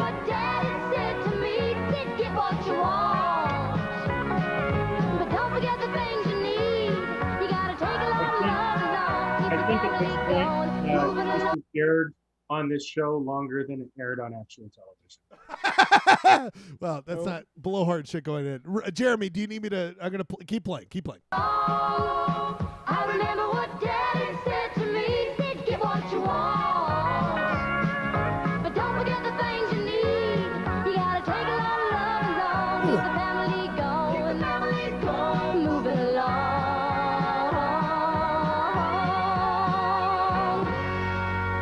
That's fucking crazy. Okay, so the woman I read it says created by 2 random people, but the Wikipedia page says that Robin Williams was the creator of the show. Is that real? I can't tell what's real or fake anymore. While he was doing Mork and Mindy, he helped create that program. I mean, it feels to me a little like Hannah Montana. All right. Here's what we're going to do. Good point. Good point. Here's what we're going to do. Most frequently repeated, I think, was keep the family going and moving along. Well, yeah, moving along is obviously. I remember what Daddy said to me. It wasn't dissimilar from what Bob Dylan's debutante said to him. You get what you want, but don't forget the things you need. Right. So it's kind of the inverse. Very interesting. Okay, here's what we're gonna do. We're gonna and guys, I will not be able to attend the after show. I've got an early morning, so I have to say goodnight. All right. Well, we'll just hang out for a couple. Got to go drain the lake. Got to go drain the lake. Man, here's what I'd don't say. Really quickly, final thoughts on the show. We're gonna go through really quickly. Gurky, besides you being a total embarrassment on Twitter, any thoughts on the final thoughts of the here on tonight? No, I think that's pretty much it. I think we covered it. Okay, very good. We go next to Rob, producer Rob. Dishes done, man. The dishes are done, man. Beautiful. Thank you, Rob. Jeremy, final thoughts? It doesn't feel good to give Schlegel you shot bro 2 weeks in a row, so Ryan and Clayton need to step it up for next week. I agree, and I'll work on the thought. misspellings. Good thought. I love it. Clayton, final thoughts, Trilby boy. It's been my soberest blend. Nice. I'm no drinking on Mondays. God bless you. God bless. What was I going to say? I lost the quiz and I lost the shop. Normally that I would be very angry, but I had a very good time. Very nice, solid work, guys. As always, we're always trying to push the limits here. That's why we keep on pushing the limits of KTRD, UHF station, 47.69, 299 megahertz out there in the Hastings Dip. We hope that it is broadcasting well out there. We'll check in with more of that. We'll check in with more of the goofs. We'll check in with everything next week on another edition of Polyester Blend. I hope, please be wary of any spots with fish along the parade route. Don't do it. We must end the broadcast night. From the desert sky above, you know, pretty soon that big yellow moon will light the way back to the one you love. Jeremy, take it. Blue shadows On the trail. By the way, wherever you camp this summer, take video of you singing this song. Let's put a big montage together. That'd be really fun. Of us out in the desert. Close your eyes and dream. All of the donkeys are in the corral. All of your work is done. Just close your eyes and dream, little pal. Dream of someone.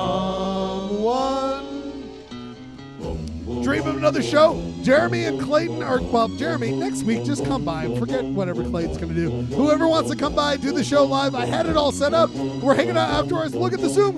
Ooh. The Zoom link is in the YouTube chat. Shadows on the trail.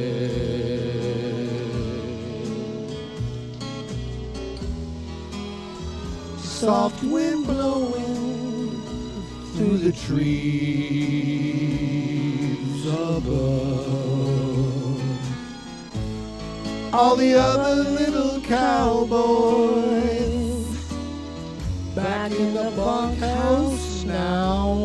So close your eyes and dream. If you're Rob, dream of this shirt being on your back. You get the Penmark shirt from me. It'll be to you next week. Jeremy, hope you have a good Pioneer Day. We'll hopefully see you on Monday. Just come by. Just fucking do it here. Gurky, stop before your tweets. Please stop. Hi, Lucky. We love you. Hi, Polyester Dusty. Blend will be Good night, back Dad. next week. Good night, We Dad. see you. We love you. We